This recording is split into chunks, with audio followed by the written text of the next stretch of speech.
Alright people, welcome back to the channel. Thank you for tuning in. We know now wait long time, but of course, you see we have Stan Cranky in the building. You understand? We are doing a show where we just start with mine. Right, Cranky? Yeah, good things come to those who wait, so be patient. Yeah man, Mr. Gunner's boss in the building and everybody in the building are talk about with tardiness and all of these. But just go and wait man. Because we have to ensure so we set up the thing properly so you can get a good, setup. This is the best we can do for now, people. You understand? But we're there same way. At 9:30 already. Or at 8:30. If you go to a Jamaican event, expect to start on time, then I'm very disappointed. You should have started it planned for like half an hour, and that would allow you to be. So we're on time. If we're 15 minutes late, we're good, man. We're good. We're there, man. Tokyo, I go on. We're there. Only not here, we. Until not here. No, I just ask. Tell me if you're not here. Or we can go up on the channel and go check. Hold on, we have to check. Go check now. See if they can hear. You know the comment section, Lindsay. Sure, man. You here? We big up yourself, sure, man.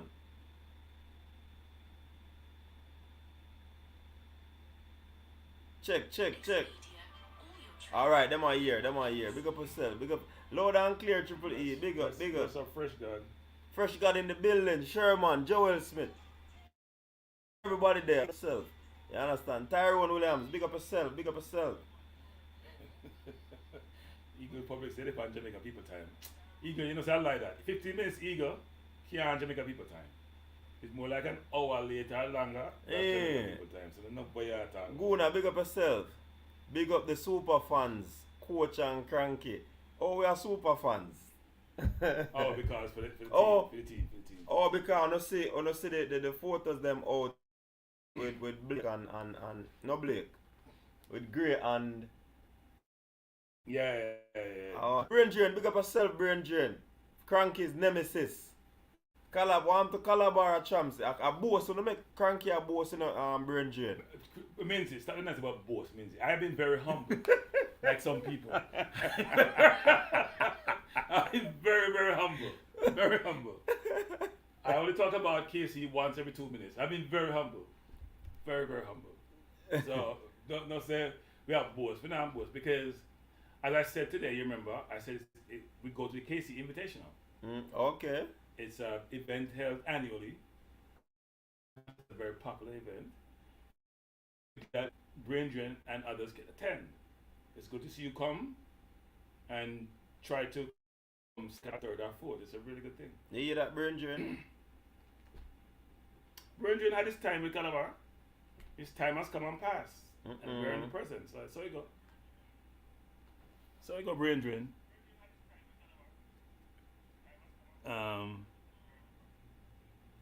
Yeah, it's JC has put up a fight, you know. Calabar has decided to surrender. They were very surprised about their performance over the years. They surprised themselves. And things have moved on. Casey cheating kill champs. Africans. Hey, you know the Brain Drain are come here. It's not you know what Casey has done is expand our thinking, expand our mind, bring others into the fray who want to be part of the program, part of a movement, and that's what we're doing. We're originators, we're initiators. We help to bring these things and expand the minds of Jamaicans. It's a thing. Just like how the US brings a lot of people in to run in college, we just bring it down one level to the high school. And see, Calabar and JCS followed us with other schools. I saw a kid from Dominica running for, was it Haida, one of those schools at 13? I thought it was a little bit young actually to be importing talent at that age, but she probably doesn't have any competition, so why not give her some competition in Jamaica? It's a good thing. So Brain Drain, I know you're a hater, but I would just suggest you get over it. Learn how to lose well. That's what I would suggest to you. Learn how to lose well. It's a thing that I know you may not understand because when you are going to see what you're doing, but we have moved on to bigger and better things. Hey, Jason Guna said no quota at KC.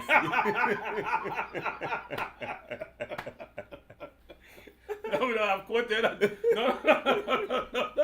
In fact, I love that. I love that. Just, I love that. Without a quota system. No quota JC. Hey, brain drain. You know, I want mashing out brain drain. The things that are the something that lost, you know. What his name? Bramwell, you know. I think I that last time Bramwell get that have an open on the feelings. You understand? What are you talking about? No, Bramwell get beaten from the Excelsior youth, the Calabar youth get beaten from the Excelsior We youth. lost champs one year. When was it? 2011, 12 when we lost when Madison pull up, and we could have won if he just ran one race and finished fourth. What are you talking about? These things happen. No excuses for Calabar. What's the excuse for losing 3-4 years in a row? There's no excuse. No, me not give no excuse to them. I say why them in them feelings are because they lose the race. No, Which no, were them no, things no. that them already did have, you know. You understand? They lost because they looked behind them and passing them by. That's what happened. By the time they looked left, we were on the right passing them by. But anyway, Hey, this is not about brain drain. losing champs is difficult for Calabar alums. Hey, big up yourself, Rich Poe. I click the one accurate title for tonight. What am I talking about? JFF clap back at Leon Bailey plus more. What you talking about? That's not clickbait, that's fact. Him always come cranky and I Yeah. try to challenge me now. Rich Poe, you know. Tiddlywinks, you know. Oh! Yeah, man. Well, Tiddly, you have to read first, not Tiddly, what was the response was. Then Yeah, man. don't just come first and come out doing your homework and your due diligence. It's a requirement. I'm very surprised at you, Rich. I'm not surprised, you know. I am shocked. I'm flabbergasted. I am not flabbergasted. He's what he is. Anyways, people, Cranky have one story for telling you, know, guess what? We get through Oh, up. yeah. Me forget, ain't nobody can see that, no. So, people, me, how much read, but me and Minzy, you know, but not in the right way. So, me and Minzy are come on the highway. I mean, say, Cranky, me hear something, you know. But true, me I get up there in the age, me can't hear well. Never hear nothing. But me did hear something, when me hear, pow! It wasn't that, when you think, look, I mean, I was not used to them thing there, but under that, the tire on the car blow out. And when I'm in the middle of the highway, up on highway 30, going towards Fort Worth, I Texas with it, as most of them know. Tire blow up on the highway. Nice car, you know. Genesis, what, 80, EV, from 0 to... Remember them seat already, you know, remember a video we make? Yeah, with man, the battery thing? okay. So then, I'm telling you an history. But anyway, to get to the story, so the car, we end up on, you know, the middle of two lanes. So we're in the middle lane. There's a partition. So you go right, go left, we're in the middle. So you know, they have a partition that we can park your car, but it's not for parking because people are past 70, 80 on the highway. And so I then try to call, you know, my car, EAB's rental car company, who I rent from again after this. And first of all, you call and a pure machine you get. You know anything that going on these? Machine after machine, I send you right left and center. And when you got to somebody, they're talking around in circles. Focus on who has what liability, and if you're at fault, you're going to be responsible, and your agreement says this. And you're just sitting there thinking, in the middle of the goddamn highway, and I'm trying to make sure I get out of here. And instead of you trying to help me figure out how to get off the highway, you're focused on some liability clause in some contract, which was very disappointing. But anyway, they asked if we're in a safe place, which we weren't. So we should call 911, which we did. The police came of two different persuasions. One was Caucasian. I'm going to say black. People like to say African American. I don't know if it was African or American. So I'm going to say black. He came and he was okay. I can't say, because we only saw the black cop initially who came over to us and talked to us and asked us what's happening, and we explained to him the situation. He asked if we talked to the car company. We said we did, but we're trying to call them again. He basically then said, you know, we may have to tow the car, but, you know, we decided to set up trying to reach a rental car company, which I eventually did. Talked to them for a while, explained the whole situation. They want to go through so much iterations of crap, which was not necessary. The first issue is get us out of the situation, and then we can walk through all the specifics. But they want to protect themselves, as corporations do. And then, you know, the man hung up on me. Because, you know, I was getting perturbed. I don't know if he hung up or the call dropped, but maybe he hung up on me. Because I called back again and called back again. Now, the cop, I think the black cop was getting a bit perturbed. The Caucasian cop seemed to be smiling and seemed happy about something. Not sure, like him drink something and very happy. But the black cop seemed, I wouldn't say irritated, but he was the most friendly, to be honest. But he was professional, which is important. You know, be friendly yet professional. And then we called again and got some lady, and we're just going through the same process. Now, we were out there for an hour by now, right? It was like 6:47. We were at 7:47, and it was getting tiresome. And we never like the car in my past run much back. It wasn't a good thing. But Minzy was busy with him camera as usual. Like if a photographer, if Minzy not hell no me that picture and I'll video it. So anyway, the cop they say, look, we have to tow them because hold on. And we can't deal with this, we have work for to do. So anyway, so him called the tow company, give me some paperwork, hook up the car. But the best part of this now, so Minzy and she kept saying, no, we drop you at a hotel. I'm gonna tell you my youth. I went to once, and I won't say why, I was in a cop car once. But why am I telling you? In the back of the car, I mean, you can't tell me the back of the car, because I never enjoy the ride at all. Never enjoy the ride at all. Whether it is here or home, I first me are going to want police vehicle, you know, people. And when a man say you need to go in the back, and the man what me do and me see around them, I wonder, what me for do? If me for put a foot, if me put it in my head, I don't know what for do people. You understand? Me I tell a virgin and me I tell me go in night, I saw you sit down up straight here, prisoner. Yeah. Belt does, a matter of fact, when you go in the belt already set for you, you know. So as you go in night, the belt does hold you. And you can't move. It was horrible, people. Yeah, it was the best experience, and I'm very disappointed in hate this. And I'm sure I'll write them a review someplace at some point in time because that tire wasn't good. I don't think the car was serviced the right way. Even though the car drove well, but the tire wasn't good, and that's not a good thing. They should be checking the tire every time, checking a lot of different checks every time the car is returned. They should be doing their various checks, including safety checks, and I'm not sure they did that. But you just can't get a police vehicle, brother. Never yet.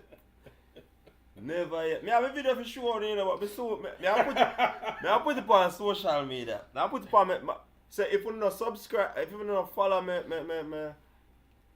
Instagram, you have to go follow me Instagram. If you don't follow me on Facebook, you have to go follow it because this one I go drop it, you know. What you mean, just what? I said to the police, you know, boy, I respect you for the experience, you know, but I'm glad to say it's not about the experience. They got us back. What was I? Water gun us back. So I drink water, I drink liquor. So it's no excuse for me, no, I mean, no excuse me, no drink. Yeah, Triple E say especially the Dallas Cowboys, them. Oh, you mean? They mean the Dallas Cops. Yeah, it was an experience. It wasn't a good thing with us being out there for so long, over an hour in the middle of it. And you just secure just up, and both sides. And them ease up. Them not care who you be in the middle and no. And I like say we could have any little hazard thing we could have put up. None of that. Except for the blinkers on the car. That's it. Yeah. Yeah, you never know hazard sign. But I saw a thing said. At least we got through to come support the reggae. So we're committed. That's what I would say. We're committed. So when you talk about commitment, yeah, we're committed. On the don't talk about no commitment when it come on to me and Cranky. We are in the back of police car because we're so committed. So we know we cannot committed. We're very, very committed.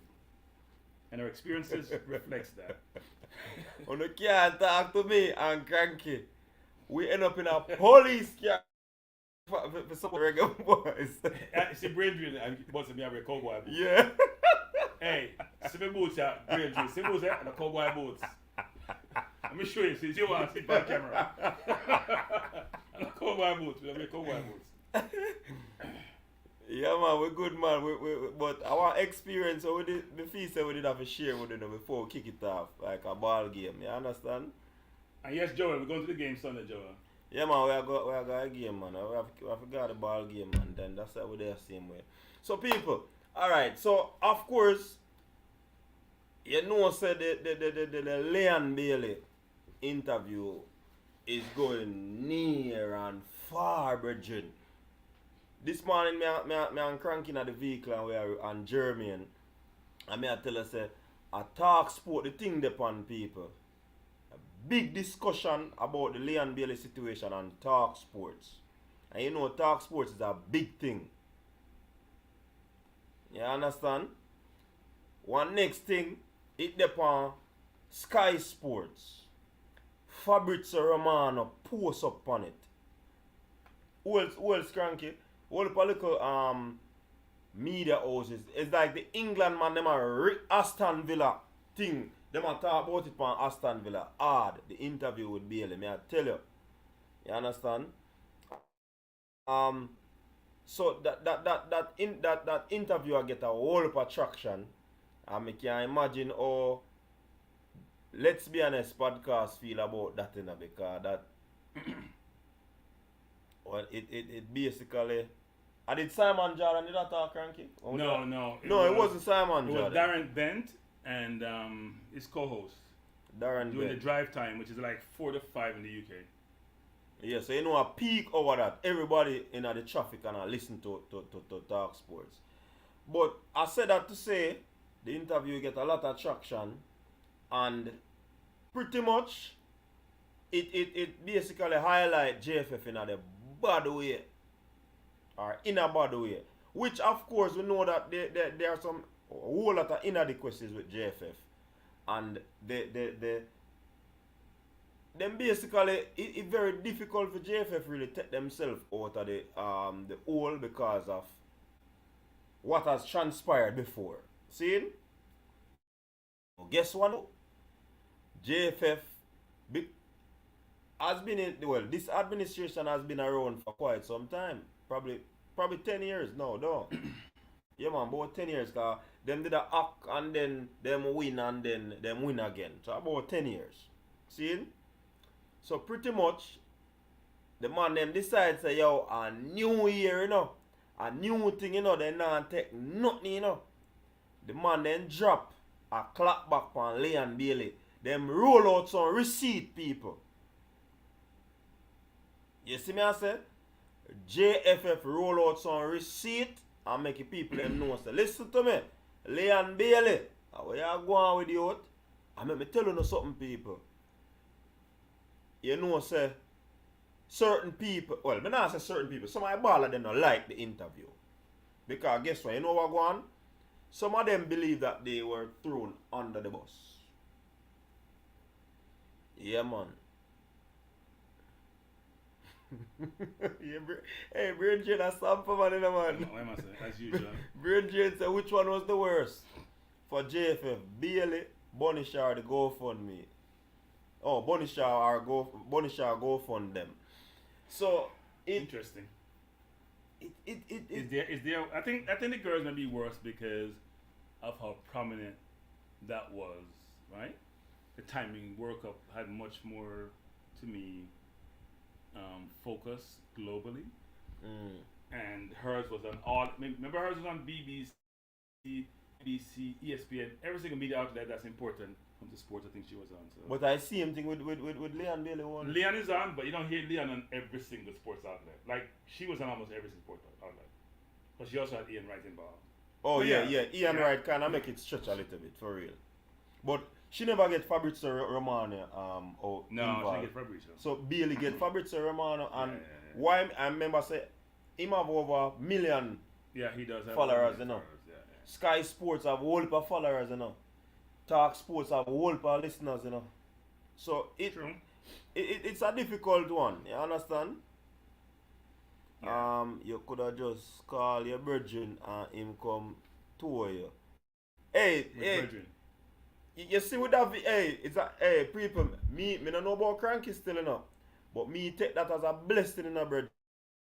And God deliver us from whatever was ahead, you know. You ever see a tire blow out, people, and when you come out of the car and look on the car, There's no time on it. there's no tire. It's so rim we say. So I mean, at probably about 70. Yeah. At one point, even Yeah. higher, 'cause, the tire decides say my run left the rim. Virgin, I don't know. It's Yeah, so, there was no tire. there's no tire on the vehicle when time we come out and look. You see the remains like the dust from the tire. It will sip on the bumper and like whatever flash up on the back arm glass.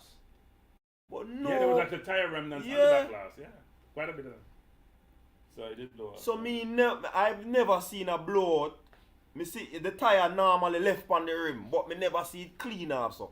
No tire no left on the bridge. None. And the rim, and I like say the rim damage either. The rim still stand up. Yeah. I think we were lucky because of the driver. I think the driver was very good. So I would say the driver helped us get to a good load.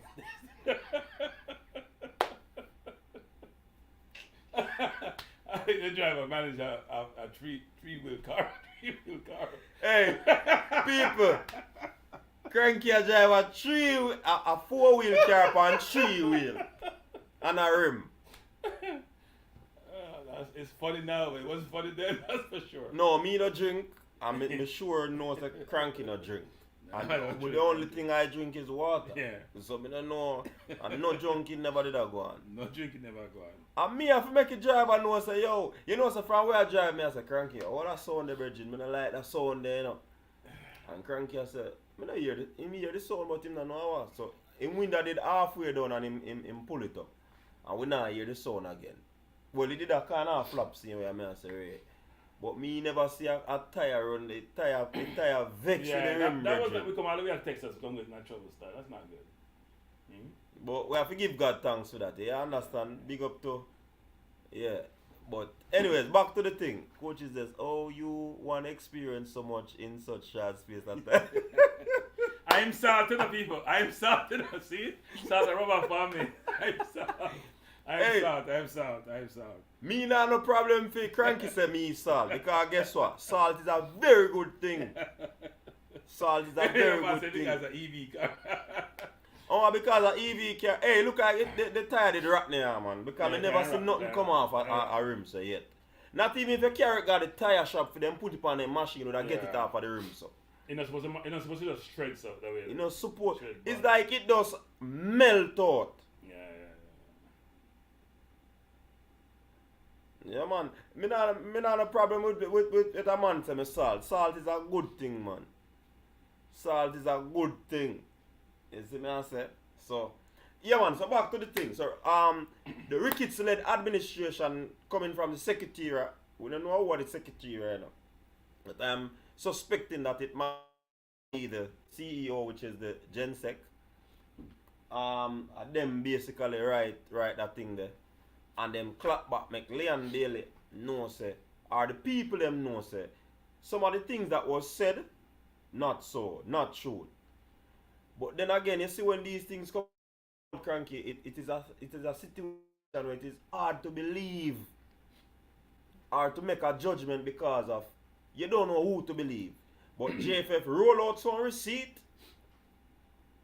That is the problem. JFF roll out some receipt, giving dates when they book flight, and them say Bailey a contradict himself because if him say him book him one flight, so how he must say him get documents the day before, the night before him fly and all of these things. It is just, it's a long thing to read, people. I don't think I'm going to read it. I try to summarize it. Or Cranky, read it already. Where you get from it? Before I get that though, before Cranky come in, I think the JFF indicated that they had to do this because sponsors probably would get involved. I think they're concerned about perceptions to sponsors. Yeah. Given what he says, right? So I would say this, which is both sides can be right. And that's the thing. So what do I mean by that? So they didn't give a timeline as to when these things occur. Yeah. So one may infer that's more recent when he may not be. And I think he probably was a little bit disingenuous. Let me say disingenuous. I think these things may have occurred a long time ago, but the way the dialogue went, it made it seem as if it was about now, and he may have had these grievances for a while back, and it brought him out to the fore. But Cranky, to add to that too, the supposedly receipt that the J brought up, they were the most recent. Exactly. So it could be a case where... But it's a point I'm making, which is he's bringing up the entirety of something which the more recent occurrence may not be the case that what he inferred. secondly, it's very important to realize this, which is we know the JFF had problems in the past, right? But and they're trying to say put these things behind us. He may have had all these grievances over time, and because the situation now occurred, which is more present, the way he positioned the argument made it seem as if this was more recent, given the recent troubles. So one should consider that when one makes the assessment of his behavior and what exactly transpired, which is not genuine from my perspective, which is you should give context, because context is important, so people can have clarity about all of this. And I think the JFF is using more recent receipts to substantiate their position may also not necessarily be genuine, as it should be, because they haven't gone back and say, you know what, since in place in 2019, we have never had this. I don't think you can just make up saying, well, I got something at 11 o'clock at night. It could be in one time, or saying that you send me on 2 or 3 stops, because we know the JFF was really challenged monetarily for a while. So during COVID, for example, when he came to the 2021, those things may have occurred in 2021 because money was tight, travel was difficult, so you may have taken 2 or 3 planes because of the situation. So it doesn't mean that either side is being economical with the truth. It could be that they're both right in a sense. Something may have been dated but been brought forward as if it's now. But I can tell you, or that's how it was. It appeared to the eye. That's how it appeared to be. Yeah. So in a sense, because no timeline was given people, it's kind of difficult. That's why I say when it come on to these discussion and these discourses, people they take side and people pick side. You have people who are supporting JFF, and you have people that are supporting Leon Bailey. But you know the thing is. It's a good boss coming. No, Gunners boss. Listen to me. I got tell you this, Gunners boss, straight. See? I support the players 100%. And them go out on the field go play. Then the coaching staff. This channel is an independent channel. Independent in the sense that nobody can fix me and tell me what to do and how to operate my channel. Only person can do that right now are YouTube. You see me I say? So, Gunners boss are talk about damage control for JFF and whatever. Go on in a your little box, Gunners boss. You see me I say? Right now, that way you say now Facebook, me going a police vehicle to them. Me a cranky at in the front either. in the back of the police vehicle. You see me I say? We go through the hardship to this. So you see your comment, Gunners boss. We embrace it, Gunners boss. You see me I say? We embrace it. That now go do nothing for me right now, Gunners boss. But me just have to make you know, say, no. I don't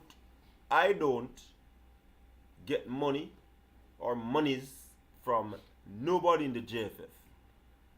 Nobody tells me how to operate on this platform. I operate based off who I am.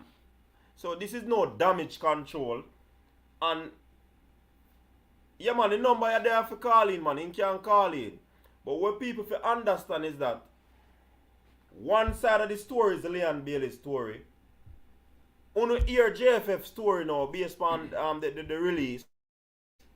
Uno decide who to talk truth now. Remember say me, this is just a platform where I present for Uno deciding of people.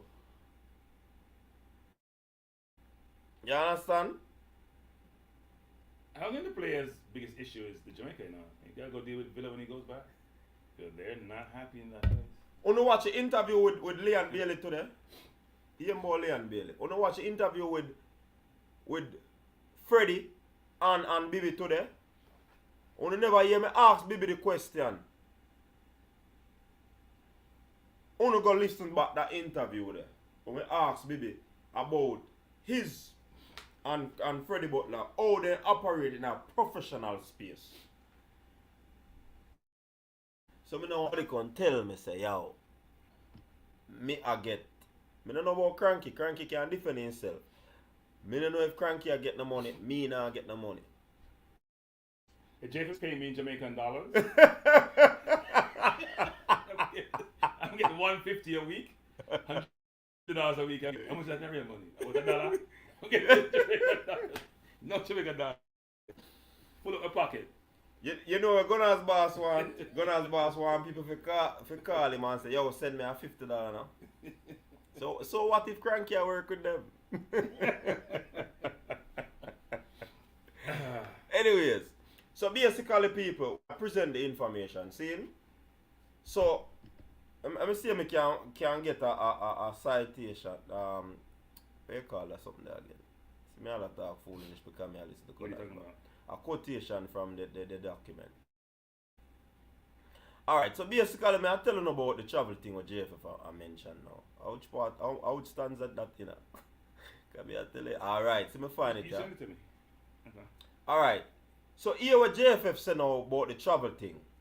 In order to verify these statements, we researched the last 3 bookings for Leon, and the following were the results.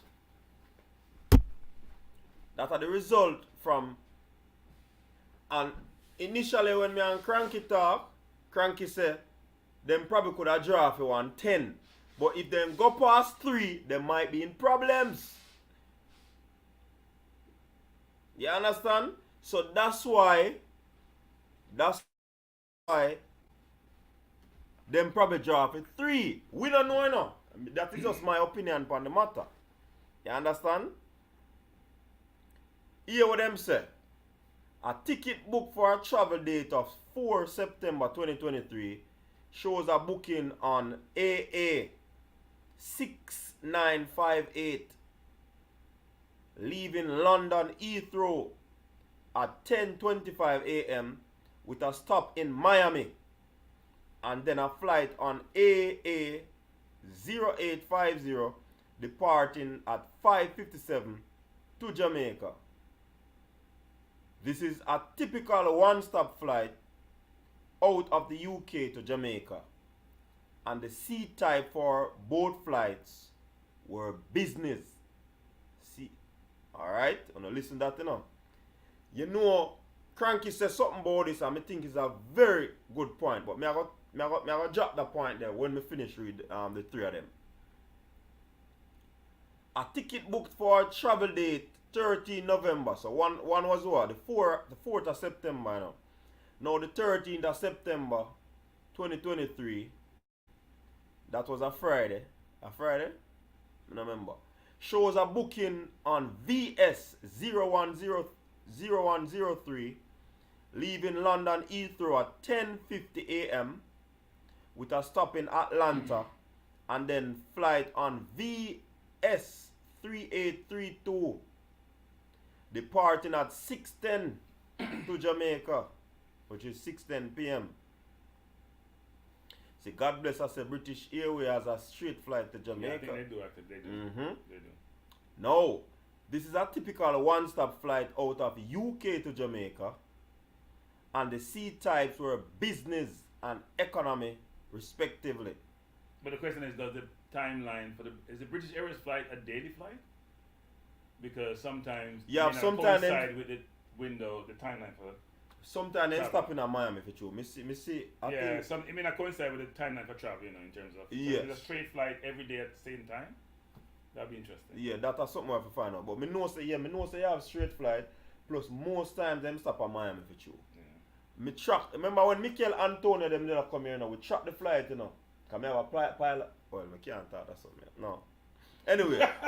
Anyways, we did track the flight and we say it stop at Miami. Anyways, me kind of jump the gun this a while ago. Me can't do that. So them say the 2 flight, one is economy, one is business. So them give one of them to be economy, right? And both economy or economy? Economy. You Jamaicans just speak differently, don't No man, English varies.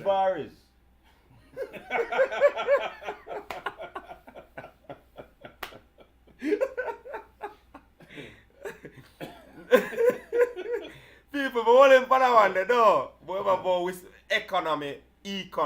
I see him thing. English varies. Don't God bless. Well, I can't say virus, but keep going. That's for sure. So I'm quick in a cranky.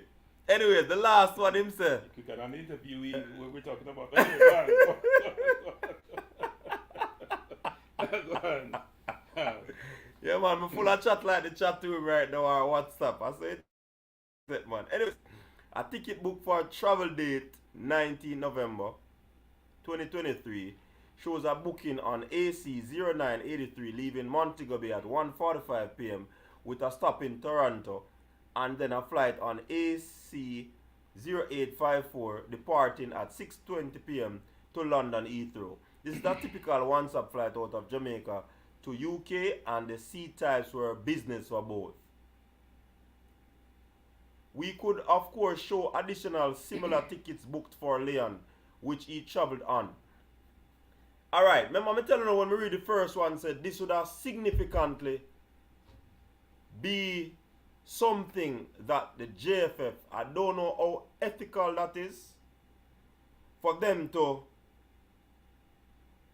drop a real receipt on this thing on them social media platform for the persons to see if all of them say in this something is actually true. Because if JFF is going to do damage control and they were placed under the bus and they want to come from under the bus, me if you say cranky, if you come from under the bus, you have to make sure say the tire not touch your head or any part of your body, you know. Because you might have been a problem, you might stuck still under the bus. So my thing is that to come with this is half truth. You know why? Because one can say them write the thing. What do you mean them write the thing? Them write it based off no, what the baller say for support. We should all remember this actually. There's gonna be some credence. The players didn't just make stuff up, right? Mm-hmm. Some of these things I'm sure happened. The question in how did it happen? Does it happen with the frequency that was alluded to, right? And when did it happen is also important. So we always talk about this. It's three sides to the story. No, I believe there are two sides to it. No, it's three sides to the story. Two sides. No, it's three. You know why are two? One right and one wrong. No, that's not true. Two sides. No. Here's convince me. So here's how this works. Convince me. So Minzy, this side to the story, and Minzy is gonna make himself look possible. And he doesn't have to lie to do so. He may exaggerate. He may leave things out deliberately. The other side is gonna do the same thing. The truth and the reasonableness is someplace in the middle. Always. We always want ourselves to look in a good light. If you argue with somebody saying, no, I just told him to move it over there. But the heart may be even saying, no, move it over there, my youth. Which is disrespectful. Or I may say, you are an idiot versus, you know what? You need to enhance your thinking.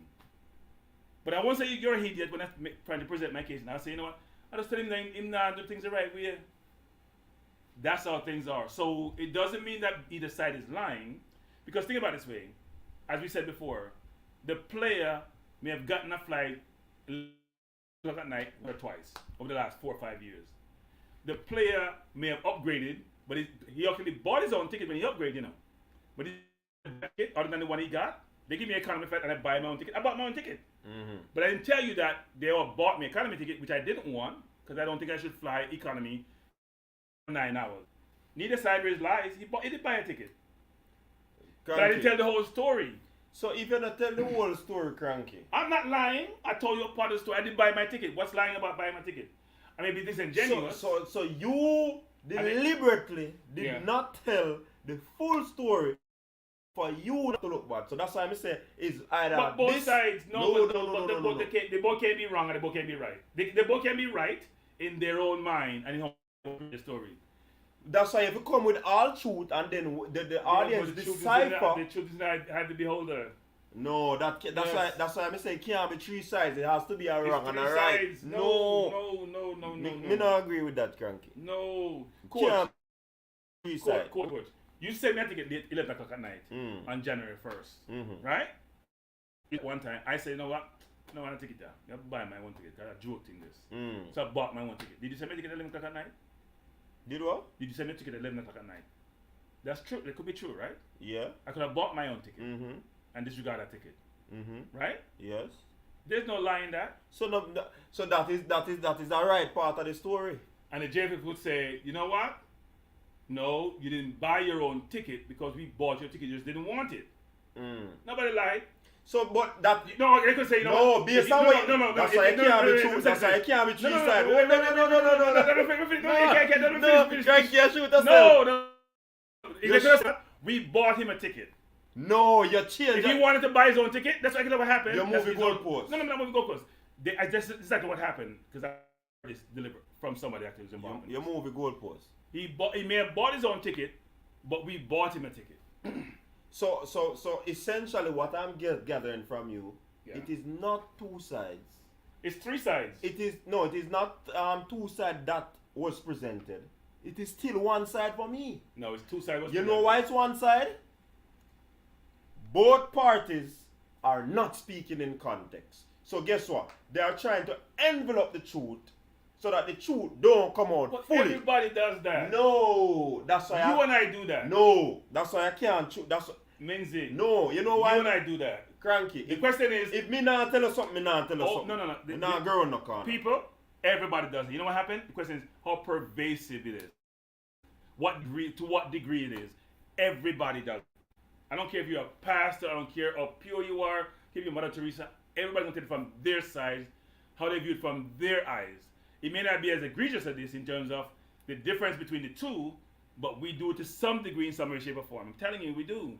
The question is though, but Cranky, that's still not that's still I get what it doesn't you're saying. justify what they've Exactly. done, right? Because what he did And it doesn't was say, disingenuous. it doesn't say If the JFF is right. no, but it doesn't say if it is a right or wrong to the story. That's why me I say two sides to the story. If you try to cover up a section of it, I see him conversation me and Dennis Chung No, I said there's three sides because you know what? There's the exact truth, which is if you're presenting it objectively and independently and you're not tainted in any shape or form, you're going to be exactly what transpired and you won't manage the information to make yourself look good. And that's why I say a two side, because if you are trying to taint the conversation to suit you, Leon Bailey over here, and the J the same thing, nobody has spoken the truth. So all of them on the right side. No. The reason why And the right side is over here, so. The reason I say that because in the middle of some place is the right way it should have been done. No. That's why it's three sides. No, it can't be three side. And a triangle where we're It starts so like beer, you know. Huh? No, man. No. Mm-mm. No, you're like somebody else. Me not so like no, Bailey. It's either you're right or you're wrong. If you try to cover up the right, you are staying on the wrong side for Nobody's me. really wrong. They just not being transparent. So no, that's why Okay, they're speak it all wrong. the time. Because the truth is hidden, so you're not being truthful. No, the total truth is hidden. If you're hiding the truth, you're not truthful. No, you're giving your side of the story. It's not that you're telling a lie. Only two sides. Big up yourself, Branger. Big up Three sides to the Tell story. Baller Three for the sides. super chat.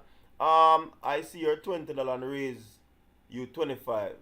Yo, big up on yourself. Big up on yourself. I think Brain Drain every week or 2 weeks when he gets compensated, Oh. he takes a certain amount for YouTube to make sure his points get read. And so we're glad that you allocate a portion of your compensation, which is de minimis because you are well compensated to support the YouTubers who really need your support, so they appreciate it. Big up yourself, Branger. You see what Brian Martin said, Man of Steel.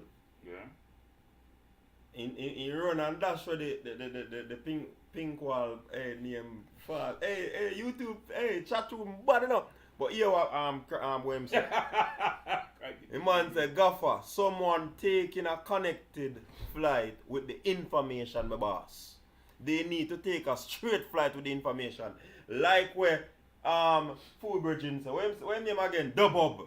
Connecting flight, man into that tech. And that him say. Brain by the way, Brain Drain, are you going to support my channel when I start it? Maybe in 2026 or 2027? The way things are going? Are you going to support it? Because I wouldn't mind having some big super chat now. But my chest big enough, so you have to provide more than what you provide normally. No one on $20, no $40, $50. Well, say, be $100. No Jamaican dollar either. Some real money. But a US some pound. a US dollar Jane and Baller jumping up. Pony one. Hey, Cranky want him channel big like AFTV, you know. That's the objective. If I start something has to be, you have to set high goals and hopefully you get someplace close to it. So that's why back to the argument, people. That's why me say if JFF really want to come out and say Leon Bailey lie, them have to come with real receipt. And if Leon Bailey want to prove to him, have to come with real receipt. Even though they came with real receipts. The question is, did they complete the complete list of receipts? But we have a proof that it's right. No. I don't think they need to go send you the exact receipt. They give the numbers. He can dispute if he wants to. He can dispute if he wants to say, you know what, you're wrong in terms of what you said. Right? He can dispute it. They gave you enough information to say, we give you time, we give you date, we give you naming convention, we give you whatever it entails. He can come and say, you know what, because they're basically refuting what he's saying, so he can come back and refute them and say that's not true. Yo, the thing set away though, Cranky. But like, the back and forth? Yeah, the back and forth, I don't like it, Virgin. JFF I go say this, Leon I go say this, and whichever ball I go say this and say that. It's very unprofessional. It now swing the right way, people. And here we were giving a lot of kudos to and flowers to the men's team to say, you know what, all the drama we heard, in the female, we're not hearing it, even though we know that it made things may not be perfect. And then see kick out now, it start. Yeah. Will it continue? Because as we said earlier, you know, some my ball of them not like we're going on, you know. Well, no, I don't think anyone who's this construct would be happy with some of the things that were said, because it sort of taint everyone, right? It didn't just taint the player or the JFF, it tainted the player, the JFF staff. It wasn't the best. It tainted Villa in some respects, in the concept of the player saying, you know, I may want to play for a top 16. You know, some people may say that's not what he said directly. He was asked the question. But there's a better way to answer it. If the player basically said, look, I'm happy at Villa, but obviously, you know, big 16s may be hard to refuse if they come to pursue you, but I'm happy at Villa. I love what we're doing. We're trying to get in the top 6. We're now in the top 6, so why would I enjoy to pursue that? There may be a new top 6 and we're part of it, right? Because some way to manage that information, because if you don't, the fans are going to take it personal. And in England, it can get very toxic. So you may be in a rich vein of form, which give you some leeway, but as soon as your form drops, it's going to be challenging. Well, we don't remember he didn't put a timeline on his walk away from the team right now, you know. And then will it tie the hands of the coach if, for example, him get a call or a message from Leon and I say, coach, you know, I'm ready for forward back? I would say we don't go back in Jamaica. We go forward. People, Cranky attack of a thing them. I don't know about doing back thing. Cranky said, no back, forward. You know, so the convert Cranky when they hear my talk say, no. Yeah, back thing. Back thing. You're forward. That's the objective. No, but it really, I don't know if it have a time. Boy, I mean, I don't know. This is a sticky situation, you know. Because if peradventure Bailey come back and say XYZ. So the coach decides, say, yo, big up $50 upon the board. Big up yourself. Brain drain again. Not quite. Hey, you know what though? May I make sure somebody that compete with brain drain who can shot the most. Yeah. Hey. You love the competition, you know. What? Remember, hey, the wickedest super chat war we go on this Iman Chavez, no. Spanish name person. Yeah, Guzman. Yeah, man. Guzman mash up brain drain, you know. Yeah. You show what a real boss. Yeah, man. And from that, brain drain never show up again in the super chat war, you know. In picking war, wisely after that. He assesses his opponent first. Let's try brain drain. Let's try this shit. Interesting. Dr. Danza CD is not sticky. If I out my boss, I will get fired. Simple. Okay. Simple. And then JFF make also mention of something, you know. See, he make mention of something, JFF, that they will basically comment on things that are concerning them and the sponsors, Adidas, like the flight and the payment. They even talk about the payment too, you know. Which me not, I don't know if that's a strong point, but the cranky can't talk about because cranky are the money man. You understand? What they also said is that um the technical part of it they will not meddle in because them not normally pick team, them leave that totally up to the coach. So whatever the coach wants to do to address something like that, it up to him. But them not gonna talk about that. But Cranky, what you think about the finance part of it where they mention Well, I think about the JFF tried to, I would have think they try to deflect when it comes to the payment, right?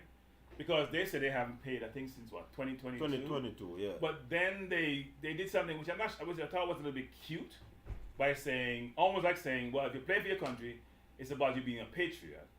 It's not necessarily about the money. And my view is, if you owe me, pay me. I don't care if I have $1 billion. If you owe me $10, pay me. I should make the decision, but what happens to that money? That's not your decision to make. If the contract says, I play, you pay, don't look at how much I make and whether I can afford it or not, and don't give me this patriotism stuff, even though the money may not be material to me, pay me the money. That's a contractual situation. When you're contracted, and the JFF contracted with Adidas, don't pay them and say, you know what, you get XYZ, they'll be upset, and they probably take them to court.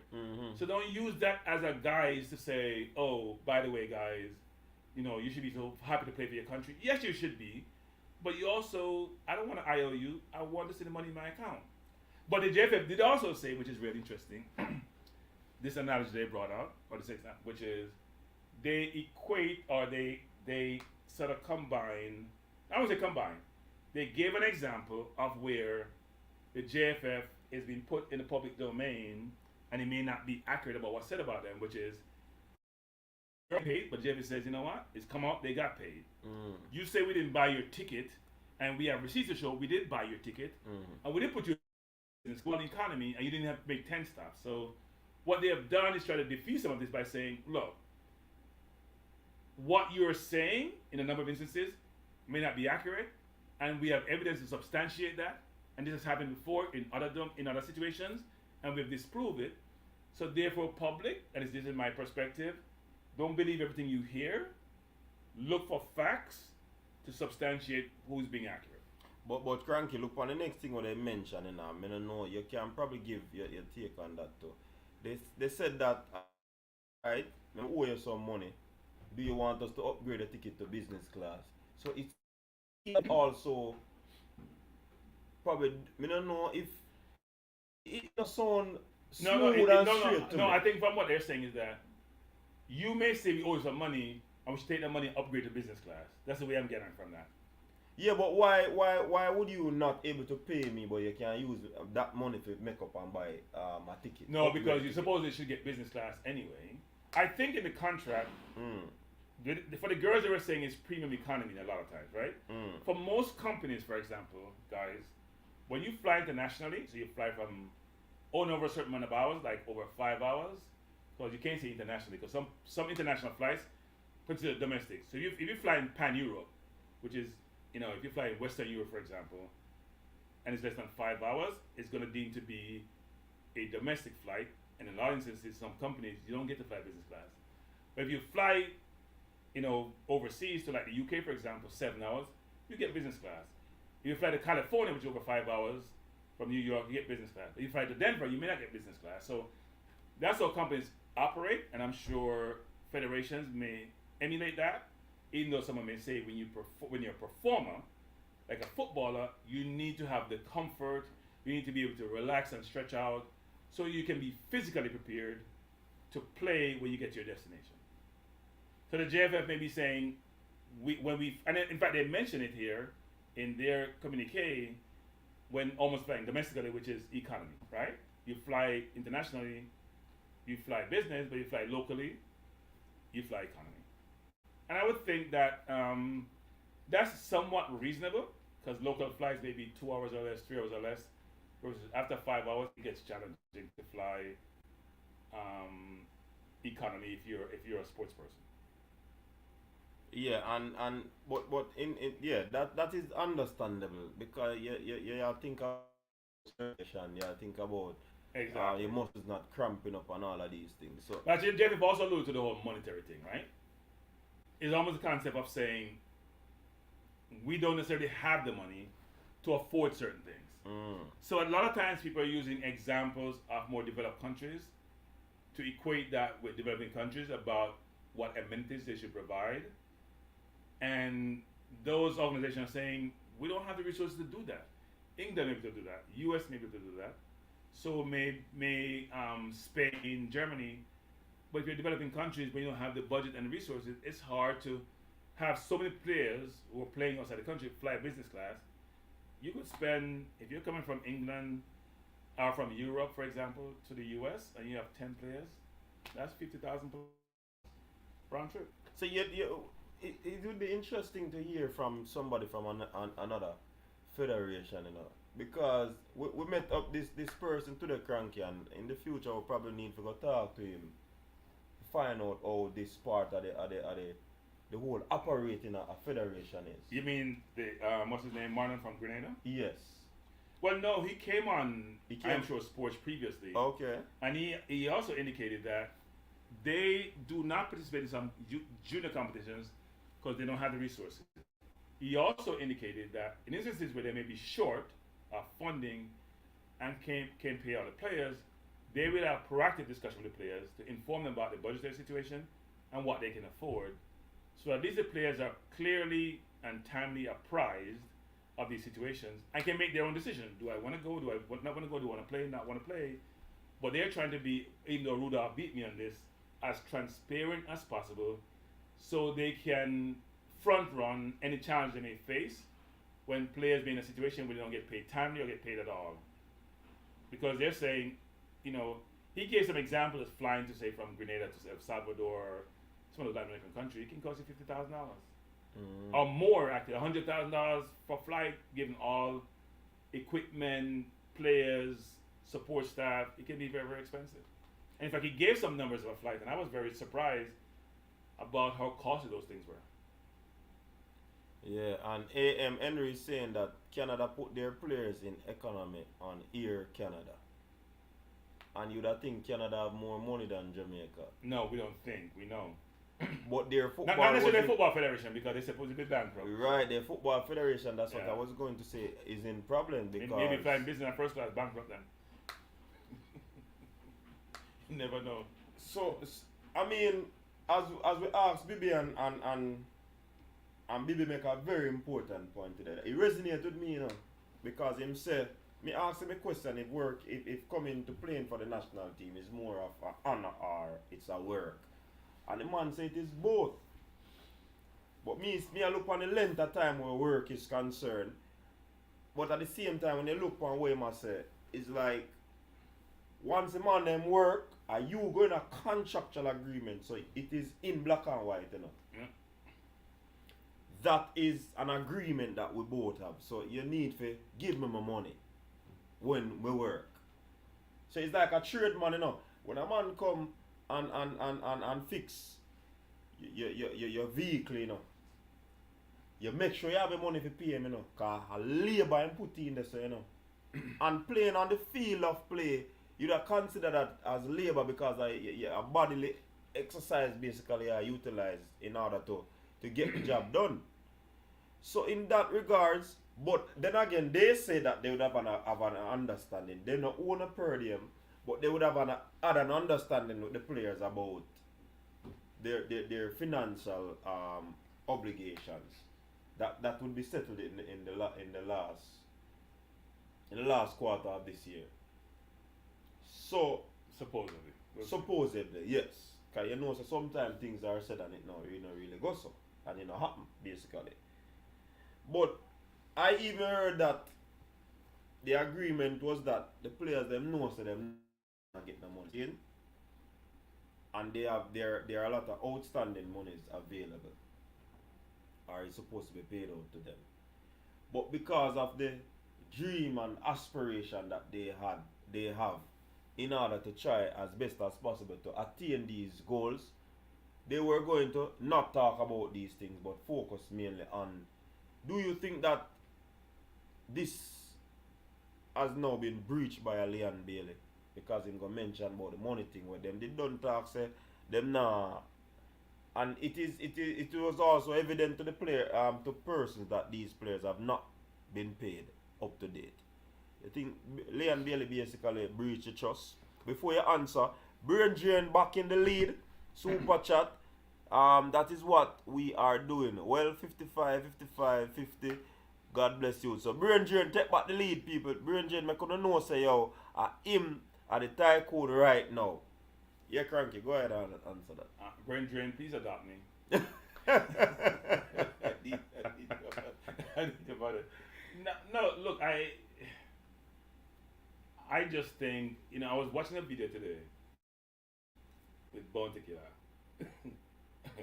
talking about some conflict he had with a DJ who's not in the public domain. Well, he's in the public domain, but he's behind tall walls where you and I were today. We're in a vehicle. And I was thinking about what Rodney King says. Why can't we always get along? Why is there so much fighting? The girls fight, the boys fight, the JFF, the girls. I would say the boys fight. Some players, because not all players, and I shouldn't label all of them. But why can't we find a way to coexist, to try to relate to each other, and try to be amicable in that engagement? Understanding that we may not have all the resources at our disposal, and money always causes conflict, but work through it, right? So it's very disappointing because we're spreading our dirty laundry in the public domain, and it's a continuum. It's not a one-off situation, it's a continuum, right? That's a problem. So, as we've talked about before, which is the player has some grievances, but the player, I don't think I said this last night I said this I think it was JD's stream I was on, which is, I do think the player. I said it when I was on my diatribe and perturbed and talking about this, which is the player needs better counsel. Because I gave the example of Ben White decided not to play for England, and you wouldn't believe the vitriol he has received about this. I haven't heard Ben White have any vitriol on his side, frankly. In fact, the kid has been mostly silent, right?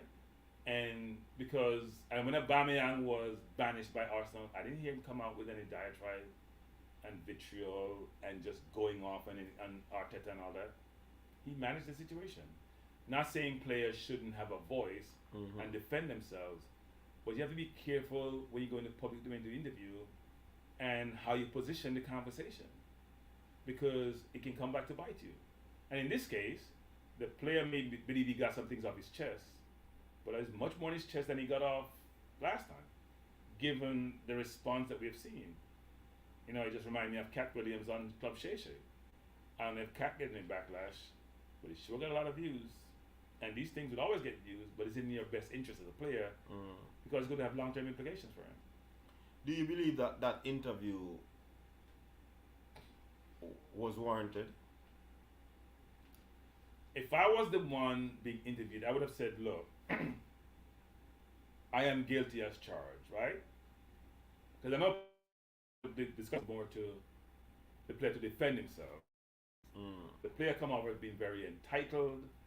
The player come across as being unpatriotic, and I'm sure that's not necessarily what he wants to present. I'd have said, look, it's a difficult situation. When I go to Jamaica, I have my own home. I want to be with my family. I'm not a big fan of hotels. And yes, I violated the curfew. The coach made a decision.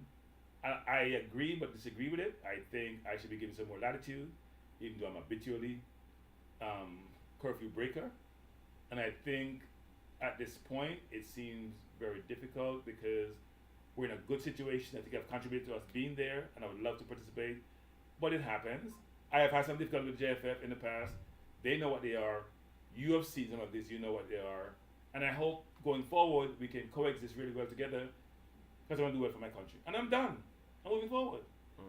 How did this benefit the player? Except make him beat in chest for 2 minutes and then realize, you know what? What have I done? how did he walk away benefiting? Because you always have to think of, I say this all the time, on a net basis, yeah, there's risk reward. On a net basis, is it much more rewarding what I've done holistically, including public perception, backlash, feedback, or is it net negative when I balance out me feeling good about what I've said and the people in the back who can tell me, or the yes people I have batting me on the back, and then I get all this backlash, both at home and abroad, and it's significant, the backlash. And it will continue to come for a little while from our quarters. How does it affect my public image, frankly, when I speak the way I speak? There's some people going to say, oh, we don't compromise, and can't do nothing. We run things. Yeah, that's a little bit, that's good you say that, and you may feel good about yourself, but it's not a good way to be. Because it's not going to help you go enough. How would that interview help that play? I want to know. Because everybody know that JFF hasn't done the best job. So you ain't going to add nothing more than the girls have added when they had their feud with JFF, which supposedly not been squashed. What are you doing to change anything, and how did your interview, you believe, help to put more negative publicity on the JFF? Did that help you? Who did it help at? Anybody, except make you seem like a very entitled person. That's what it came across to me. But because if you say I'm humble, but then you say Jamaica can't do nothing for me. And by the way, people, I've said this before in another forum. When you say Jamaica, it's not the trees, it's not the land, it's not the Chinese owned toll places, it's not the owned by the Spaniards, it's not the beaches, it is the people. Because the people are Jamaica. The land ain't giving no praise, I'll give you no backlash. It's the people you're talking about. Just when people can't do nothing for you. The brand can't do anything for you. You're bigger than the brand. When you go across the world, people know you. And I laugh thinking, where have you been? You know, Jamaica, for 3 million people, is per capita the most branded country in the world, per capita. Not even debatable. You name me one other country. India was 1.5 billion, China's 1.5 billion, US has 330 million. You tell me another country in the world per capita is more branded than Jamaica. It doesn't happen. Whether it's music, whether it's sports, whether it's attitude, whether it's some things which are not that pleasing on the public domain. We are branded people. Our ambition, our aggressiveness, some good things, some bad things, but we are branded. And we're known, we are confident, sometimes overconfident. So you as a player, even though you're doing well, you're not the first Jamaican to do well. Raheem Sterling was born in Jamaica, even though he plays for England. Barnes was born in Jamaica, even though he plays for England. Right? Didn't the Penna wait for that in the 50s was Jamaican who played the first division in England. They're people who have come before you who have done really well. Don't talk about compete athlete. Don't talk about people who do other things which nobody knows about, like Bob Stelling. Jamaica has so much things they've done. Swimming, which has branded the country. You are not Jamaica. You are not the brand for Jamaica. And when they talk about you, they say Jamaica International, which does give you some brand. But here we're Gunners boss are saying, man a star, man now bow. Seeing who him have more money than the whole JFF. Who needs them? They are treating the star like he's hungry when he isn't. Star a star. Everyone will be treated fairly but not equal. So Gunners boss, let me just say this. Everybody in life is replaceable. Because we're only here for a short time. He's replaceable. Nobody's indispensable. Here's the worst thing about this Gunners boss. He's a star for Aston Villa on the field. He may be a perceived star for Jamaica. He's never been a star on the field based on his production. Never. Blake has been a star for Jamaica on the field. Lowe has been at times a star for Jamaica on the field. Gray, who just came, has been a star on the field. This player has never, let me repeat that, never been a star on the field. He may have a star name, he may have a star brand, may be exception in the EPL currently. He's never been a star on the field for Jamaica. And we're confusing star name, star perspective, star persona with production. He scores 1 in 6. Gray just comes, scores 1 in 2. As team of the tournament, how much team of the tournament has he made? Where has he put Jamaica on his back like Lowe did against Canada and won a game? In the same game that Blake and Lowe won and Nicholson won. When has he ever done that? Nicholson have done that. Bailey has not done that, Gunners Boss. I don't understand how you guys are, you know. So I made a ton of money when I come from my country. I don't shock out. I don't deliver. So that perception is not reality. And there's some people who are handling the player who have certain narratives, and because they have done some good things, which are recognized, they have brought you a couple of players who are on the broader stage. They are supported by a lot in Jamaica. Okay, you know, say when you have big fish in a small pond, it's a great thing for you. But the person is somebody who is very toxic. The person doesn't take talk, and you know, we should all talk. I'm gonna give you an example, Gunners Boss. Here's what I've learned about in life, which is people who really have money to talk about money in the Gunners Boss. I work in a company where my CEO made $70 million, where people in that company made more than the CEO, where a lot of people made a lot of money. I have never, and I worked in a company for 14 years before I left, I have never heard anybody talk about what them have, you know, how much money they make, how much car them have, how house them have. I mean, know some of them filthy rich. They don't talk about it. In fact, they don't want to know about it. They don't want to know about it. Not because somebody go rob them. They just think that that's not appropriate. You go do your work, you do your business, you try to do as well as possible. That's it.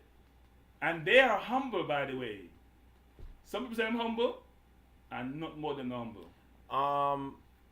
Jamaican Mickey, that name they really fit you. If Bailey was playing for England, he would have got no more respect from Jamaican people. Who no respect Leon Bailey? Tell me. Call name now. Everybody rate Leon Bailey as a baller. I'm not going to speak for everybody. But the people, they believe that Leon Bailey has not delivered for Jamaica. And Leon Bailey himself agreed that. And he gave some reasons why. Which probably are going to be one different conversation. But Leon Bailey is a top-notch footballer. But what people are saying Jamaican crazy is because he has not delivered yet for Jamaica. And the people have realized him talent. The people have recognized that Bailey is a baller. Bailey is balling it. But he's not balling it for us as a nation, as a country. Are his reasons up for debate?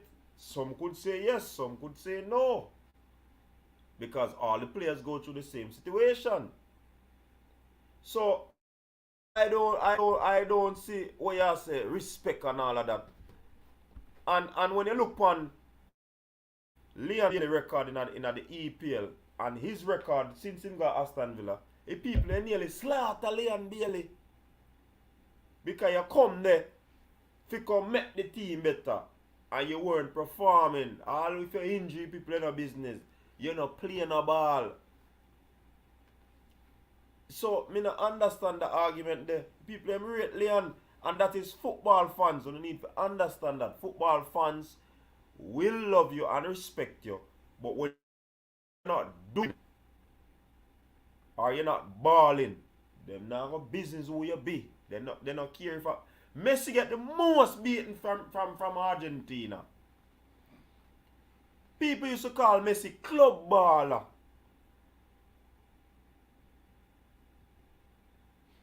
Messi get whole heap of beaten from Argentina till Messi decides say nah, I'm gonna play again either. Him retire. So who is coach means if you come talk about yo people have beat me on YouTube. I care zero because before me and after me people still are get beaten on YouTube. Me not care. So Leon Bailey if you have that stance, the people them have talk about you and him believers them should also believe that he's gonna be talked about when you're a superstar and when you're a big baller you get talked about, you know. So they don't get it twisted. It's kind of fun because nobody's talking about Stewart. He broke curfew too. Thank you.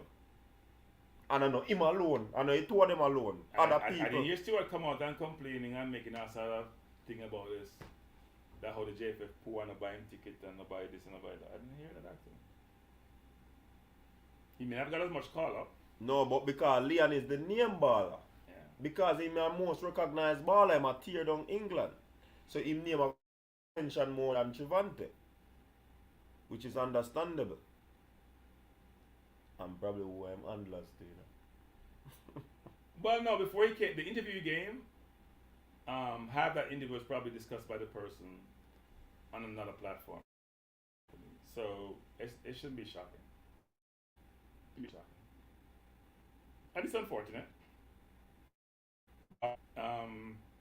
I think at some point we have to recognize that when you go into public domain to speak as a player, you got to be careful what you say because repercussions can be damning. They can be hurtful to your career, hurtful to your persona, hurtful to how you're perceived, hurtful to how people engage you. You have to be careful. And I'm not sure that interview he gave, which seemed to cast negative light on a lot of different parties. The JFF, players, the coach, equipment personnel. There are a lot of people who feel a way about it. Who were skated in that discussion, in that interview. And does the player really sit back and say, you know what? Wow, I've burned so many bridges. It's amazing. So, more understand that. And when people are say, you see, people like Uno when are listening, Lily also said he has not played his best for Jamaica either. That is what people are talking about. They are not talking about claim that he didn't do anything for Jamaica. It is footballing wise the people are talking. So don't try to twist it another way. Who is this? Ranil Kelly. Leon Bailey said he has not produced for Jamaica football wise. So it's not nothing new the people are saying. But the interview, the people have a challenge with it because a lot of people were thrown under the bus. That is what the people are having a problem with Ranil. And because Leon Bailey is produced, remember the build up to this game, you know. A pure Leon Bailey, you know. People are make streams say, yo, they want to see Leon Bailey. The conversation was about bringing in this farm into the national team. It's like every weekend, boom, boom, boom, boom. Leon Bailey headline Aston Villa. So the lead up to this game, the game yesterday, was all about Leon Bailey. If you have a transfer that, so all people would hear Leon Bailey and talk about him so much in that positive way. So him can transfer that exciting and good football into the national team. People never look down upon Bailey or bash him. As I've said before, I hope the player continues to do well at Aston Villa. I hope the player has a successful career. I hope the player has a great situation with his family and support us really well. But I would say this also, some people are going to hate me saying this. If the player never plays again for the national team again, I do not care. It's not worth the effort and the trouble. And that's especially when a player is not playing well. Because as fans, we only look for good production. We may empathize with players who may not be in a good place because of mental or physical injury. But if players don't produce, as an Arsenal fan, if the players in Arsenal produce, I want them to go on and somebody to come replace them. Because I'm only focused on the outcomes. And if the player's not playing well, why am I spending time with the player? I want my team to win. That's how I get to talk about it. That's how I feel good about it. That's how I get to roast my friends who are supporting other teams. That's how life works in the real world. And criticism is innate to sports. You go watch look at Man U, for example, one of the most successful teams in the world. Look at Real Madrid. Say that again. Man U. Which is the what? One of the most successful teams ever in football. Hey! Frank Cranky? Yeah. Cranky said that. Hey, why could you use team as a benchmark? So big up you. Me tell you the same people all in United now going well. We name Africa. Run your chat. So I'm not finishing saying, but no, they're not good. So if they're not good, people don't beat Rashford. They won't beat Martinez. They won't beat what's his name? Haaland. Whatever the players are, they won't beat Maguire. They won't beat everybody because they want to win. And people, here's what is interesting for me. The people in the chat sometimes who support all these teams and beat people. When them people play and Jamaica get beat, they have a problem, they have attitude, they vex, they want to cuss you out. Well, you know what? You don't criticize anybody, any place about anything. Because you believe that criticism, constructive or not, and sometimes it's not constructive, should be banned. So you know what? Ban yourself from criticizing anybody. And see what kind of world we're going to live in. Support people when they do nonsense. When they don't play well, or when they say things which you don't agree with. Support them. But I don't think that is okay, because criticism should be constructive, frankly, in a lot of instances, to help with the person's development. But it's also not going to be constructive when you're just calling out what you see, and you're not doing it to help the player, you're just doing it because you're perturbed. Hey, Cranky, I want to remind them. We normally call out one Michael Hector. Seeing? And Cranky of a switching argument because of how Hector play right now in the team. I switched my argument on Hector from 2021. You don't realize that. I watched Hector play, I told you this before, in the Gold Cup in Orlando. I saw him up close and personal play. I didn't communicate with him. And I was impressed with his play in the midfield and his ability to spray passes 40 yards on the dime, how he was comfortable on the ball, the composure he showed. But before that, when I used to come on your channel, I used to just, why the hell are we even going to take the team? He doesn't provide anything useful for the team. But after watching the player play and seeing his improvement and how he played, I was like very supportive. And he took himself away from the national team for a while. But the conflict was there. He come back and he's continued the same form, even though we were told today that is the first time he's playing a full game in a while, because he was out injured and he came back, he didn't play the full game. The players produce. So Hector come and produce. Lowe produce. Blake produce all the time. Antonio has produced, has scored as much goal as he probably should. Gray has been exceptional. If you call about the players who are prominent players in the team, Pinnock has produced. One player who hasn't produced and have the most talk is the player why are we talking about somebody who's not producing? I find that really interesting for the national team. Your club form means nothing if you don't come to the national team and play well as it relates to Jamaica. We're not talking about the players' club form and the players' performance first. We're talking about the national team, which is what we're watching. I'm not a Villa fan. I support Arsenal. So I could care less if Villa does good. I want a player to do well because he plays for us, but that's the only reason. So I don't understand the argument and the logic about some of these things because it's confusing to me. And I'm not that smart, but it's confusing. All right. The number is running on the base of the screen. If person don't know, I told you guys that I changed the number because that number has been destroyed. The late calling number. I can say because Somebody's saying they're not hearing us. We need to turn off the audio. no sir, them are here, man. Other person they're not here. Turn up your device. I must say we test it on the people, the old people that have a conversation with a long time and them not here with. So Aldane is saying, did we hear anything positive from the interview? We talk about the negatives. Did we hear anything positive from the interview? You hear anything positive from it? Here's what I found interesting. Even the positive, where the player admitted breaking curfew, the player then tried to mitigate that by bringing up the negative to compensate for not making curfew. So the player didn't take responsibility and accountability as he should. The player didn't say, and also the player not playing well, the field and X, Y, Z. But you know what? Everybody playing the same service. But the opposition and ourselves. And yes, we agree field are not great. So when you played, how many games you played in Jamaica? You didn't play 10 games in Jamaica. You played 30 games for the national team. You played a lot of games on good surface. The Gold Cup was good surface. How did you play in the Gold Cup?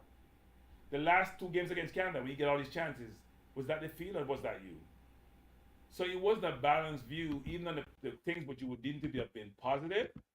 There were excuses being made to compensate for those positives. There were no excuses made for the JFF not having the funds to treat you at the level you need to be treated. You didn't say JFF run out of money, they owe $300 million, but you made excuses for your negatives, but not for the other side. So it wasn't a balanced perspective. So good question, actually, around this, but I didn't hear a ton which says that's deemed to be positive per se. Check. Now you're clear now. Oh, they were saying they weren't here. And I thought I was loud. Yeah, I could never be talking loud. So maybe it's the system. Because we are talking loud. Check. audio low. Check, check, check. Some people say them are hear loud and clear. We don't know how I go on. And we are talk loud now. We think that we are disturbed. Claudie, I think you're low because you haven't heard us mention rebel names. Yet, by the way, because I'm mentioning it. Yet. Can you just mention it? Yeah. So people, if you're calling that number that you used to call, it is not available. That number is no longer working. Retired. The number they retire. You understand? See, people must say the audio, alright. He cannot defend JFF. He has to defend himself. And you guys are loud and care. Alright, Aldine. So, if you want to call in, you have to call the number that is on screen right now. That is scrolling at the base of the screen. That's where you can get the coach's desk if you want to call in. And Gunners Boss, people instead of want to hear you. So, I just make you know that. And Gunners Boss, I would suggest you do this. Record yourself before you record yourself. I read what you say before you do, because Gunners Boss, you say something sometimes, one have to scratch their head and like, really, Gunners Boss? And I know you like beta checking. Because I know people like Gunners Boss, like say, oh, me still you don't like it, tough, you can't know about it. But Gunners Boss, that's not the way to operate in life, You catch more things with themselves. We don't need that you do with whatever it is. So Gunners Boss, I think you should manage that. Understand that you probably have a view about always being right. And if you were, it doesn't make you effective. Seriously, my friend. It does. And you've been all night of watching your comments. No, you know me ignore some of them. They are so toxic. Yeah. You just have to skip them, Gunners Boss. Trust me. They are not presented in a way where they're digestible. They're just not digestible. You know one takeaway from that also though, Cranky, in terms of Leon Bailey.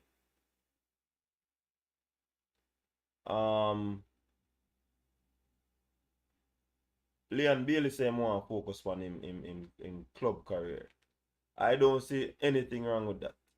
But if another person do it, the whole Jamaica say the person is not committed. I can't understand.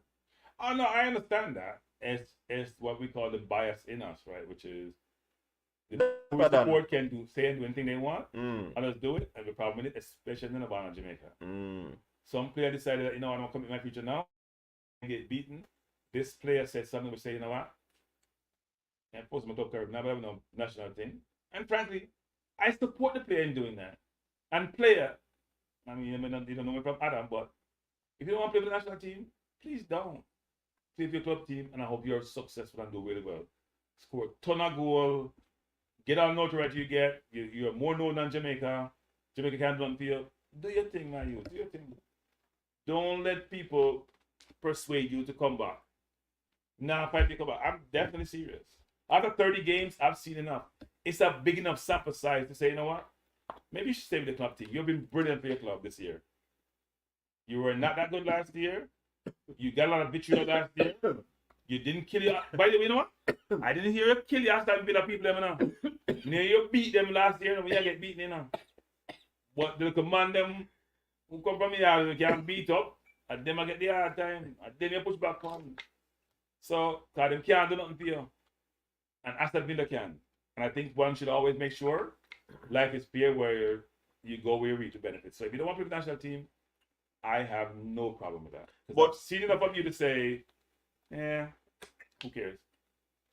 After that, before you forward, the coach said at the press conference, him still stand by what him say him now select him for the window year, but he might go be considered for the other window going forward. But being that Leon Bailey say he's taking a break now, I don't know what that stand and some of the things that he said, I don't know where that stand. Dr. Dan, go ahead. Yeah, bless up, CD Cranky. What's good? So I watched an interview, and there was some points I was disappointed. There were some points where I'm like, okay, I do agree with him, but I think for me, I know if you guys watch boxing, right? You have Floyd Mayweather and you have Manny Pacquiao. The reason why Floyd Mayweather was really liked is because he was very flamboyant. You know, he did all these things, but he was indispensable because he was winning. They couldn't say anything to him because he was winning. So I think that's why he was so liked. And I think that's why he was so liked.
Experience thing.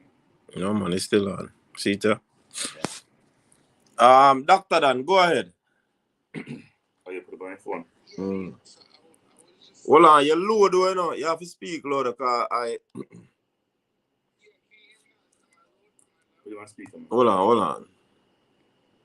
Just- Oh, me know what me honor to. Yeah, go ahead.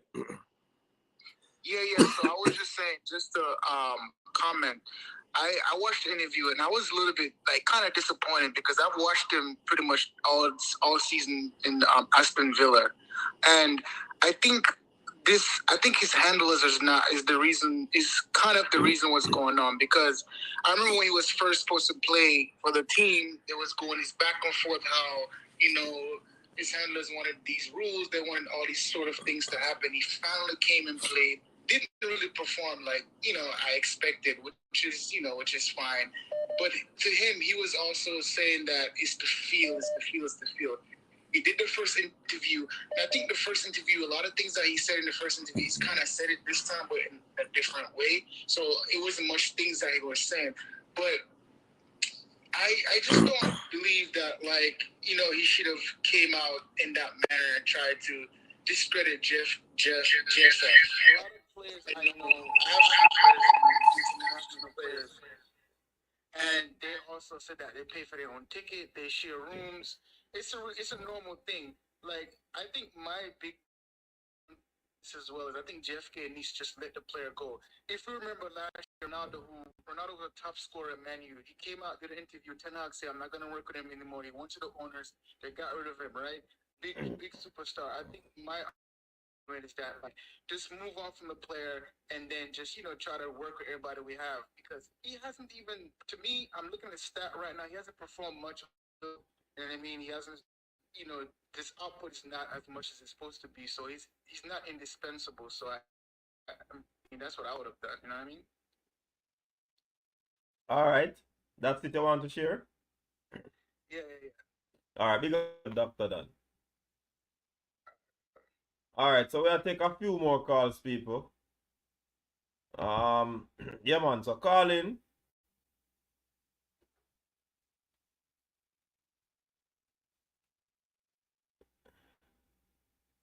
Well, audience, cranky. Let's be honest. Like the podcast. Jamaica football cannot do anything for Bailey right now. Get him to where he is at. That's the truth. Not is this.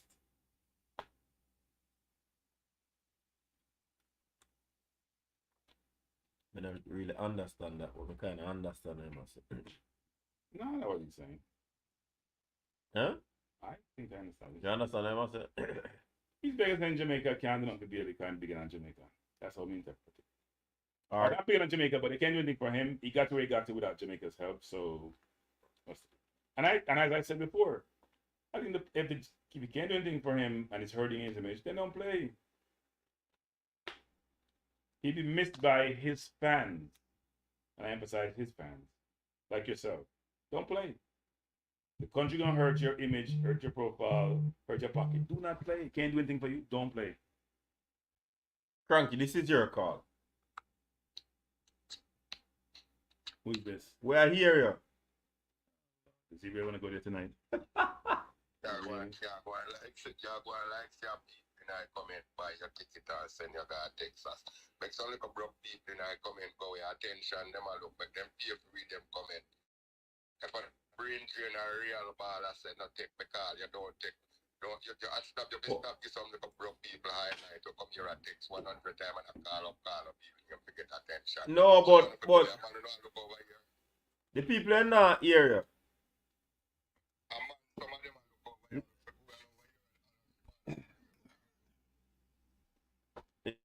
People in that area. People in that area, Gunners boss.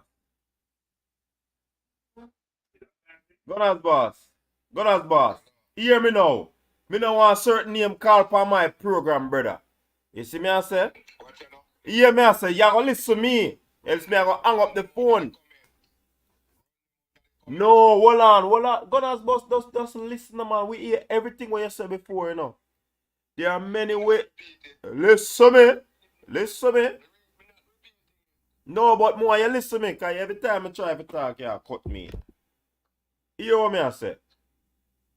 You cannot tell the people them say don't talk if they not drop a super chat and you not drop no super chat. Hear how this thing gonna adapt with you, you know. You know, listen when people attack, you go like say you never have no ties when you are grow up. So when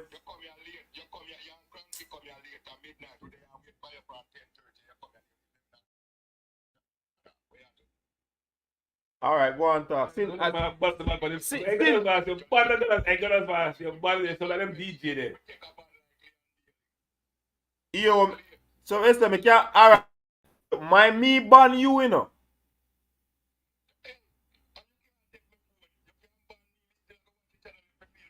Okay.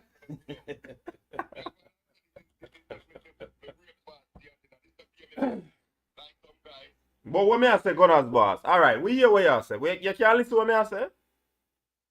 You just mute your phone. More I hear mute come up on the phone. That's his fingers hurt. Alright, so make sure you listen and not say nothing. See? You cannot tell the people in the chat room for don't talk because they're not sending no money. See? You are not sending any money either. A matter of fact, do you know that? This is a YouTube lesson. You see, super chat them when the people them are send, that is very good enough. But you see, if we don't get like one $500 super chat, sometimes it don't make no sense, you know, because YouTube are gonna take like what 40 or 60% out of that, you know. See? So a man where watch the channel, you see, you me tell up the listen, you not listen, me not finish talk. A man that is watching the channel, that is a view towards the stream. A man that is commenting, he keep the thing active. So everybody have them part to play in the whole grand scheme of thing.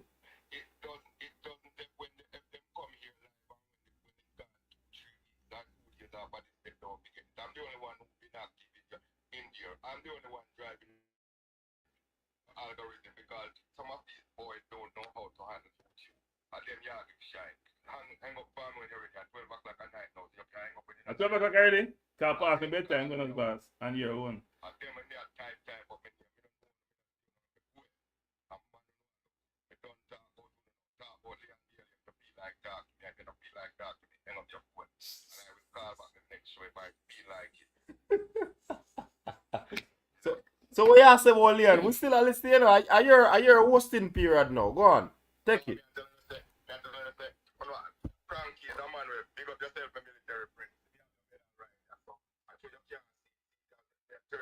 me I look for you, me your medal. In the plastic, same way. Yeah. So here what, with Hannah, you is a man way. You consistently, you is one of the man them will lay in the daily say, I'm tired of no hate funny. Him never do no good. When I go and like see a scoring goal alone, play football. They and they contributed to the football more than everyone on in your talk. At least he come and he showed up and he plays. And he played to the best of his ability. And he must star over England. And star over England bigger than star at Jamaica, playing for Jamaica national team. Them not have nothing to have by him. Them to treat him with respect. The legendary Bill Parcells said, everyone will be treated fairly, but my star will not treat it equally with the one with the others. And that him said. So you can treat me like a piece of cloth. But you can't treat brain drain so because brain drain a real ball and them a star and put big money out here. So you have to treat them different from what you treat me. That me I tell you, the coach now understand himself. He wants to be the star. So go ahead and be the star and go to get 3 love and 4 love all over the world. Disrespectful. I don't respect that. You could have killed the man a half a game and run the man for the team. But you have to have personal vendetta and you all being under influence. People in there talking about Craig Butler this, Craig Butler that. People in there pressure the coach to get. I use your coach. I use your to get with a Craig Butler and Leon Beal and their ballers from the team. So that them don't make them use you. No, but all that people use when time Leon Bailey said him have this start in him head long. Leon Bailey no say nothing wrong, you know. Leon Bailey No, never show no man underneath the bus. At first, before the question he was asked, he said after the matches, no one really goes to the hotel. People go out and do what they do. So me never know the curfew continue after the match night. why not? Me check the after Sunday night game. When everybody finished play on Sunday coming when Jamaica played them last game when Costa Rica and for the 3rd place. After that, it's up to a man to do him one because my national duty don't know when I have no more window or no more match tomorrow or the next year after. So it is more than that. Me no say Leon Daly right, you know. I am saying the JFF is use the coach and they are far wrong. Well, them get new term now, so them can go back to the old thing and start the Craig Butler thing again and start fight because them use Leon Daly to put the coach in a better position.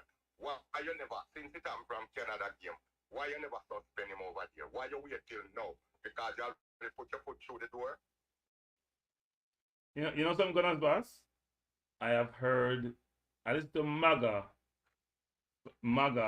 supporters, and I always wondered how they operate and think and operate the way they do. And I heard you speak a while ago, and you speak about things as if they're facts, as if you know, when that's not the case. So you're basically saying, if a player breaks curfew every single time, in every window, for every day, it's okay because they're a star, and they should be allowed. The same player who says, I'm one of the leaders of the team. So if you're Dexter, if you no, let me finish, Gunners boss. Let me finish. I said, you know, have to continue. We're not going to dictate, you know. We're going to have a discussion where we can. But let me finish and No, then we have a discussion. but Gunners boss, you never like. Hold on, no, Gunners boss.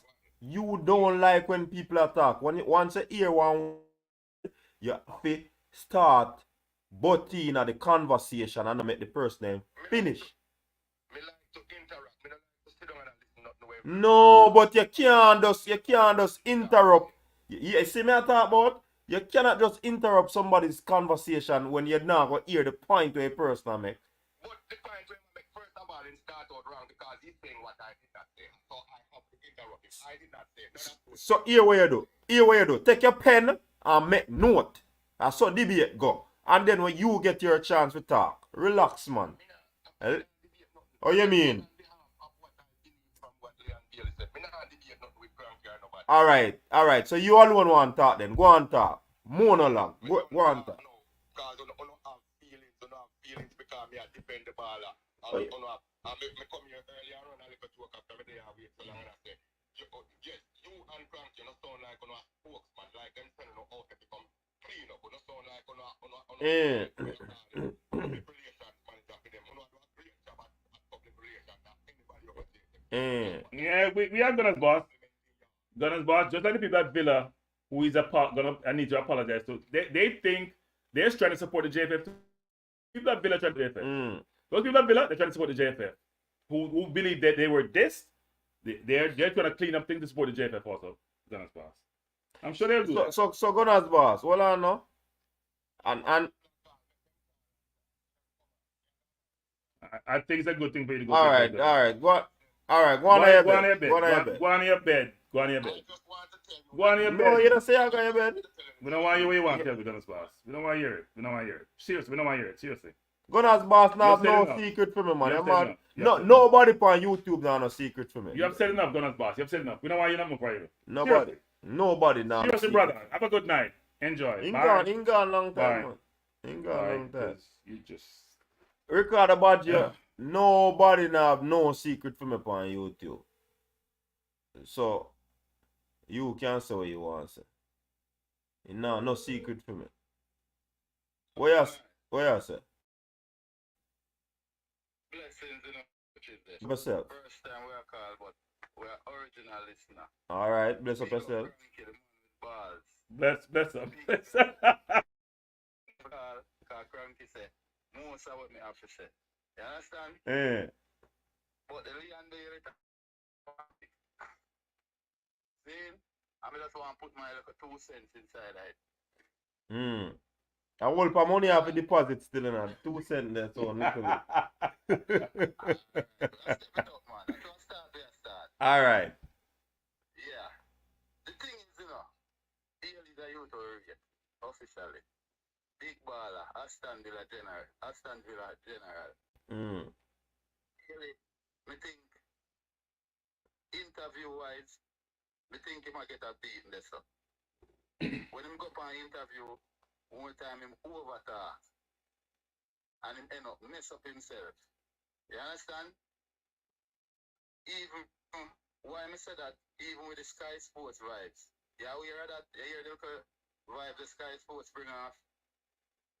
I haven't heard it. Like him a throw some stuff at him club, Aston Villa. Yeah. You see where that concern? I don't think Sky Sports totally wrong.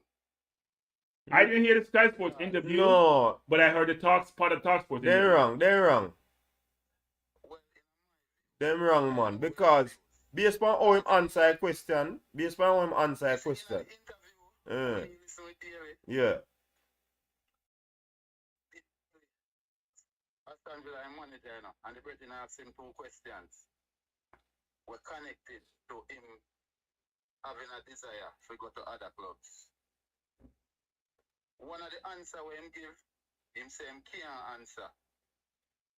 And start to show. Say it is every youth desire to play for one of the top 6 clubs. Did you hear that, my coach? Yes. Yeah. Right. You know, if you say certain things in so many words, Me can't stop you for a bit. But did you hear him say that his focus is still on Aston Villa? And he might try again. And he must say they asked him a question if him think Aston Villa can go in the top 6. Me wonder if me dey on the right track with the memory, Cause me really don't think you're on the right track. you know, alright, go on. You understand me? I say, what you say now? You have to know, say, your boss, you just signed a new contract. At this year, him name I call the most in a coach. You understand? There have times when he never did a shine, so for Aston Villa. When did I get whole heap of beaten? Them time there, him did more humble. He wouldn't have advertised himself them time there as humble. You understand me? In regard that, he never give one definitive answer for sure say Aston Villa my team, and them would have want to put in our top. He name out top clubs and he start to give all youths in a theme term would have want for there. So bonify, me can't answer the question there. That was him response. Me as him boss, he not have to say all of them things in a words, But as him boss, me would have take offense, say. him left is an invitation. He left an invitation. You understand me? But did it? Yeah, me get what you say. But did Aston? Things say him come out in so many words. He would have prefer go play for one of the top 6 school club there now. You get me? But did Aston Villa? Him left it. Yeah? Did Aston Villa put out a thing and say them are misrepresent him? So them are misrepresent him. Yeah. Because I know that. You put out it. Enough ones I say. No, well I know. Sky Sports are talk say Billy want go on top 6 club. But what? Because them are interpret. Yeah, what him say. But didn't Aston Villa come out and I said I know that Bailey did say I know that him I say. So people them don't get it misconstrued. Aston Villa opinion. Sports opinion I'm here. Bailey interview. So me I put my part based on Okay. You understand what I say? Mm. Yeah, it's not like me I talk about, but me never hear Aston Villa part. So me I say, Bailey left the gap. Sky Sports interpret him as that. When he could have make a more affirmative statement, but Sky Sports couldn't find the space there to put in that. You understand my levels now? Me get what you say, but me never get that from the interview. Yeah, man, you can watch the interview, man. No, me watch it, but me I say me never get Hold on a baller. Me never interpret it that way there. So you can't.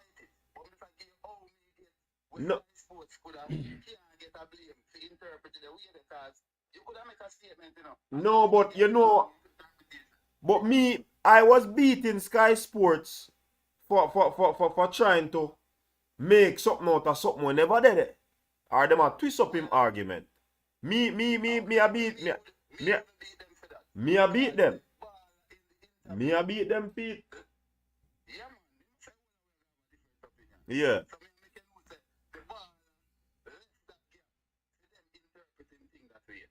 And he could have made a more affirmative statement where them could back to onto the ball now in the vibes they must say about the Jamaican team. The big coach. Them have one special patch of field where them are agree come play upon a Jamaican.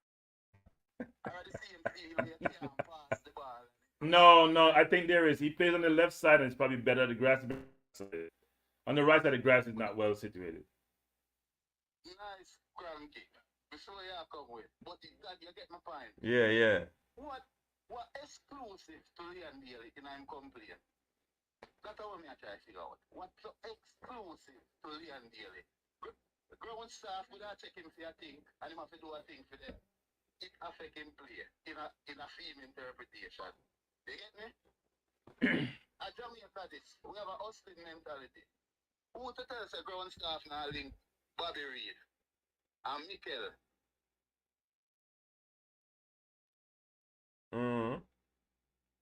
Huh? We don't know. We know. Yeah. Yeah, me just say them thing that nothing me say when I play exclusive to Leon Daly. You get me I say? Traveling come down here, all of them thing that when I make complain, we make mentally. Look 1 and 2 times when you come to Jamaica, mash you up mentally. And week in, week out, Aston Villa no affect you mentally.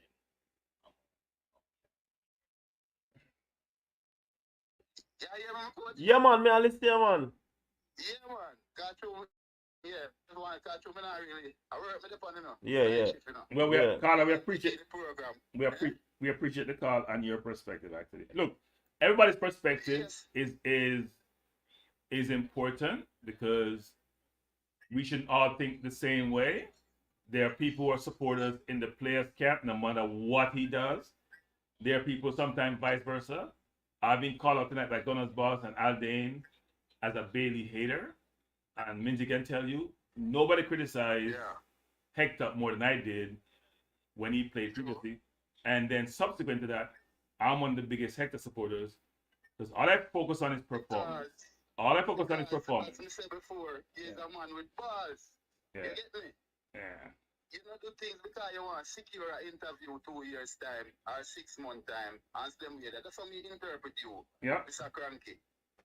Coach, likewise. You get me, I say? Yeah. I'm comfortable calling this program as a first-time caller. I hear. January man coach. You understand? Yeah, yeah. Straight. Because Bonify, when I look into, being, say, and I like to daily come and perform certain way as well currently enough people do it too. For Jamaica. You get me I deal with? We don't see, I wish the persons will come after him, complete in the same situation and have a better outcome. You get me I deal with? So even the incompetence of the JFF can be the reason for his personal contribution to Jamaica national team, in my opinion. I think mostly what me da lean it pan, him just get overhyped now because him in the biggest time I am system, I am life in a football. Him name a call now bigger than when him did a come with Brook Tour at Jamaica. You get me I say? Yeah. Then time there, him never have to tell we say him humble. You get me I deal with? Nothing but this interview, no humble. When you have to say you can step out and make a man know who you is and him not talk to you like that. From what kind of levels? Yeah. That was What suggestive. kind of perspective? Yeah, that was suggestive. So me I say, what levels in the talking to the mic, the coach, because I can't hear you. No, me I said that was suggestive when him can do a thing and whatever. Yeah, because yeah, but it not show you. Yeah, when you come in the national team, no care who you pick at Chelsea, Aston Villa, Arsenal. So me not hear you might be me attack when you attacking. No man, we are listen man. But Carla, hold on there. Me find the part of the interview where when Jeffrey asked Bailey about the move to us to Chelsea. Hear what him answer. Listen. It's just a really nice thing. Raheem Sterling, Lujan Richards, all at Chelsea. If Chelsea for right now, that's what I'm motivated for go over there. Boy, I don't even know what answer I want, but you have big teams in England, right? You have they call themselves the Big Six. You probably know them, the Arsenal, Chelsea. And for me, it has always been my dream to play in the Premier League. I'm already playing in the Premier League right now, and who wouldn't want to go to a massive team, especially coming out of Jamaica? You know how big that is for the country, and especially being who I am as well. It will shine more light. And for me, that's what my focus has always been. Whenever I'm representing overseas or representing at all anywhere, is to use my platform to be able to shine light on the country and on the young talents, because I know how difficult it is for us as Jamaicans to even have a dream to even think we can make it to Europe. So I feel like I don't know how to answer that question, but I'll have to just see in a moment. But the common denominator between Liam Bailey and Lujan Richards is Craig Butler. I think it's time now. Yeah. How him answer that question they make you would have suggest saying that I want to play for something there. Him a this Aston Villa for go play for No man, no, that's my word. Hold on now. Hold on. I did not say that, you say. I am asking the question now. How would him making that statement, answering the question, would that be him dissing Aston Villa? Him would have want to play for it, or suggestive. That's why me never said that. You understand? When me say him left the invitation by me can't say nothing. Me don't know what to say about that. That's my opinion. That's why me use the word say him left the invitation. Hello? Yeah man, me I hear you, man. The point where you make, Yeah. Per This. I couldn't come outright say him do that. I would tell a lie on it. No man, but you still a misinterpret what me I say. I'm not saying that you say. Yeah. It's just a question me I ask. You left an invitation. You know we can be affirmative, coach. That is true. But Statement. how me look on it then, you know? How me look on it then? He wasn't able to articulate himself, as we Cranky did say earlier, in a manner. Interview is your. Well, we could say that he never able to articulate himself properly in answering that question, because start out him chuckle, then he make a big sigh. So you know, say it put him in a very precarious position to answer that question. And probably because him not have the requisite skills to get out of it and up on the ball field him there. Probably if up on the ball field him there, he could have get from the defender there. Yeah, but him never. So I agree with that, my coach. him say him don't know if to answer a question, because it's always every baller's dream to play in his dream to play in the Premier League.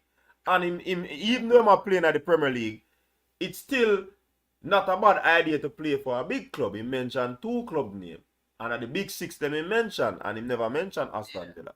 So I remember saying club not far from the big 6 there. yeah, but for me, True. and that is me, I wouldn't interpret it as that. I would still come out by saying that he's unsure. I wouldn't say that. That's why I say me would write where Sky Sports write. Yeah. Because them come out forthright and say that him say or him suggest. Yeah. He was unsure of the decision.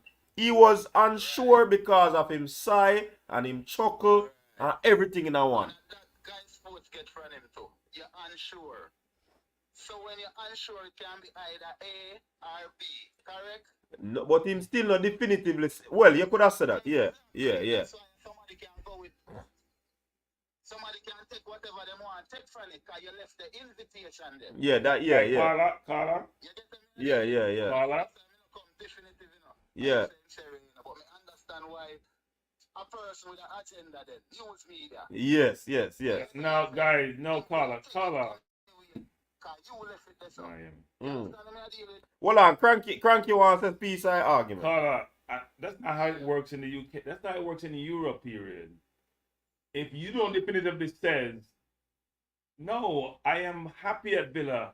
I'm playing well. We're doing well. I'm sure we can get into the top 6. Yes, everybody want to play for top 16, but we can't all play for top 16. I'm happy here. You never know what's going to happen in the future, but I'm happy here. Every fan that's what they want to hear. They don't want to hear nothing about no inference but another team. They don't like the other teams. You make any inference to just you want to leave, and they're going to slaughter you. That's a fact. You go watch any team and they start, put the pontificating for move and see what happened to them. They get slaughtered. So don't come with this thing about, I'm not sure. That means you're not sure about us. And they think they're the most important thing in life. Because the club is their life. Yeah. Mm-hmm.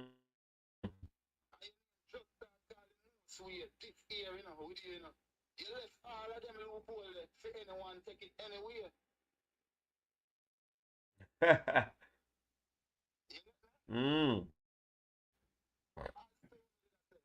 In the dressing room talk, where am I saying can stand out as we did set suggestive. When you reach a Jamaica team, it no matter where you come from in a coach. You get me? Everyone in here, so according to my thinking, so it should be every man supposed to be on an equal level. You get me? So what could I make you who don't want can step out and make a man know say your name is not on the same level? You know what? Aspect.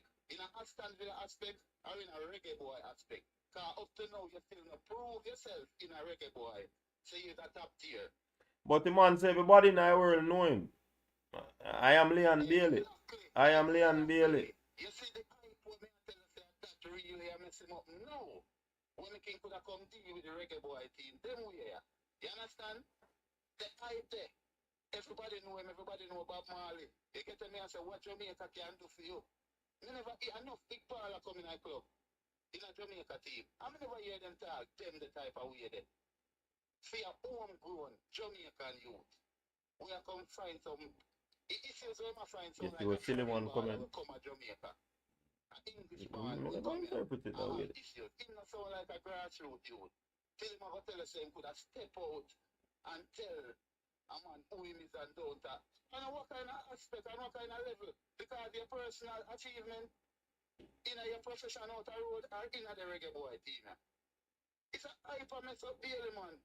Through the top name call we are going now with him at the team in Aston Villa and the name big in the Premier League. It's a hype mess him up, you know. Hype mess up the baller. And him had some little ones there, a boots him ego when I sitting down and make you know, say, tell me now, few little time you come at Jamaica and mess up your mental. Are you week in, week out, Aston Villa get double sub and you know mash up your mental? Tell me, coach. Eh? And the English press and the English game, the fans, them tougher than we, you know. Yeah. But to me, no, but yes where me get from that too. And my interpretation be different. Me believe say him feel like say him get burdened financially. Fiat make the trip to come here.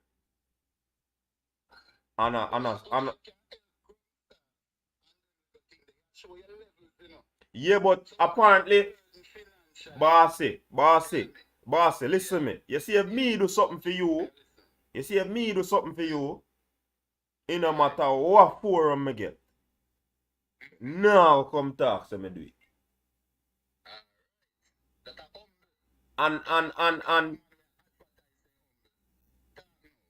if it reach that stage there where he has to say it, it is a burden to him. So that's why I'm talking about it. So for me, if me do something for you, me not go boast.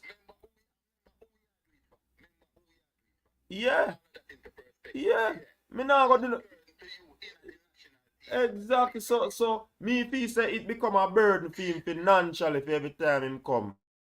And him think he mentioned say he might not go have nothing leave because he must stretch too much, him too kind.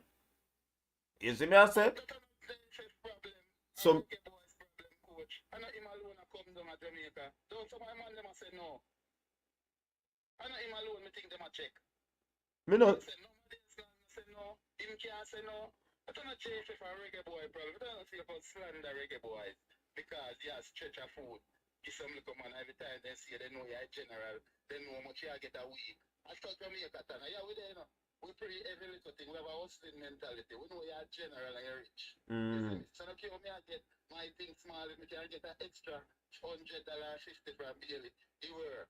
He know that. He know. But Bala, remember you know. Me get what you say, but Bala, remember say alright, so you come in a place and you're top man, you know. In a your community, you know. You go here and you go make some money and forward back. The people, you go feel, you know, things say you go feel obligated to give. The youth them can check you. That are your feelings, Mitchie. I come right back to me and say, I'm a reggae boys business that are JFA. No man, me Feelings are you coming back in the town. so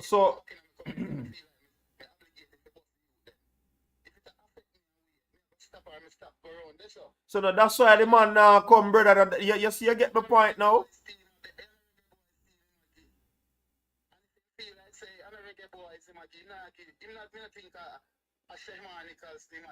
No, but Bala, listen up. That's why that. That is so a solid reason you step away from your national team. No, then that me I tell you that is my. No. But represent your national team and you're gonna make factors because someone check if your thing and you will even get it but they never stick you up, you know. But remember, say if you're coming at that's why I use that example then. If you're coming at a place and you're the godfather and you say you're rich, you know, and you're not give a man a thing, you know, a man I go start probably pray you. And I say, oh, him now no money this time and he normally used to give me this and give me that. I will a baller the pan. So a baller probably say him no want to burden himself and pressure. Plus the other extremities them from JFF and them thing there. So me need to take a break because it affect me mentally and it go drain my pocket too. So here what, me I go take a break here. Me can't manage JFF, me can't manage the staff, and me can't manage all of this pressure. You know what? You know what's funny? You know what's funny? Yeah, So we're cranky. I've been doing my search on the internet. That's why I've been contributing to the conversation. And I hear that someone send this to the Villa fans. Please do not misconstrue my words. I am dedicated to Aston Villa and focus on delivering the best things for our club ever. I love my club and our loyal fans, UTV. Now, why would a player type this if a silly one, and I emphasize silly one, is saying in the chat that Villa fans support him basically wholeheartedly? Why would he type that? Secondly, the view is that he dissed this country and he dissed Villa, and the Villa comments were not even toxic, but the country comments were toxic. Was just being provided to the Jamaican fans to appease them as to how he feels about them? Yeah, you say got a statement like that, Mick. Yo, cranky! Cranky find a new gear, people. Mm. So all of you were saying Cranky. Yeah. All of you saying Cranky hate this player. Yeah. Yeah.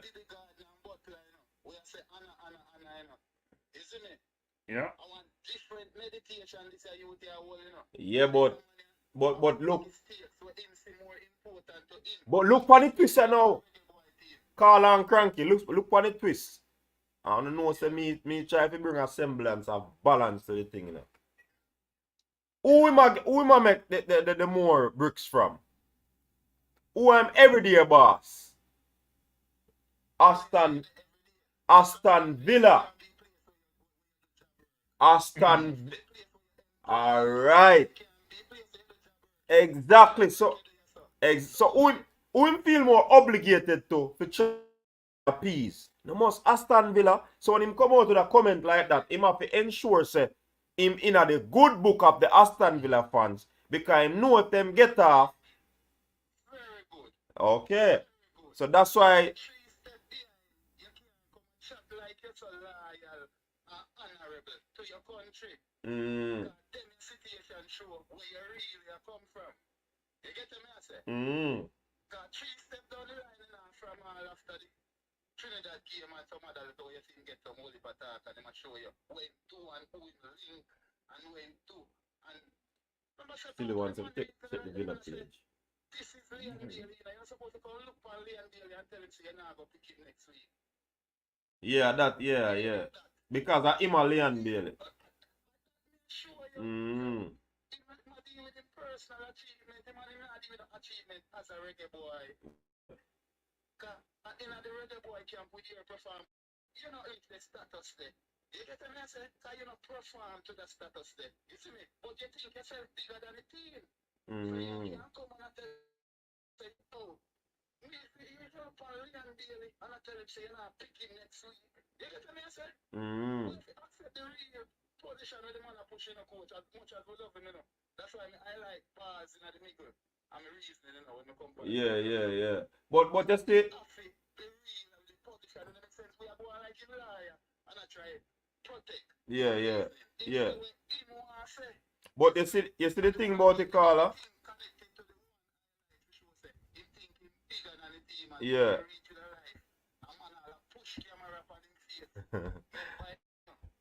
But you see the thing about it, Carla, when we talk about Leon Bailey, some people or some minions believe that we are being overly critical of him. And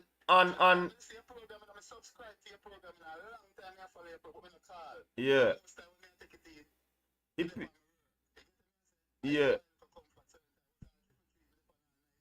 Yeah.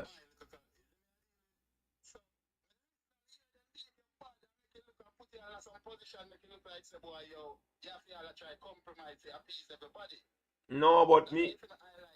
Yeah. Try. Yeah. Bigger than this team are Indian Leon Bailey. So certain things if you play a curfew and you should just understand that. Coach will show more understanding with that. Yeah. Which part in the world in any team you do that thing the other way. Also, you're not even perform through it. A 1 in 6 I can't tell me a year on the program.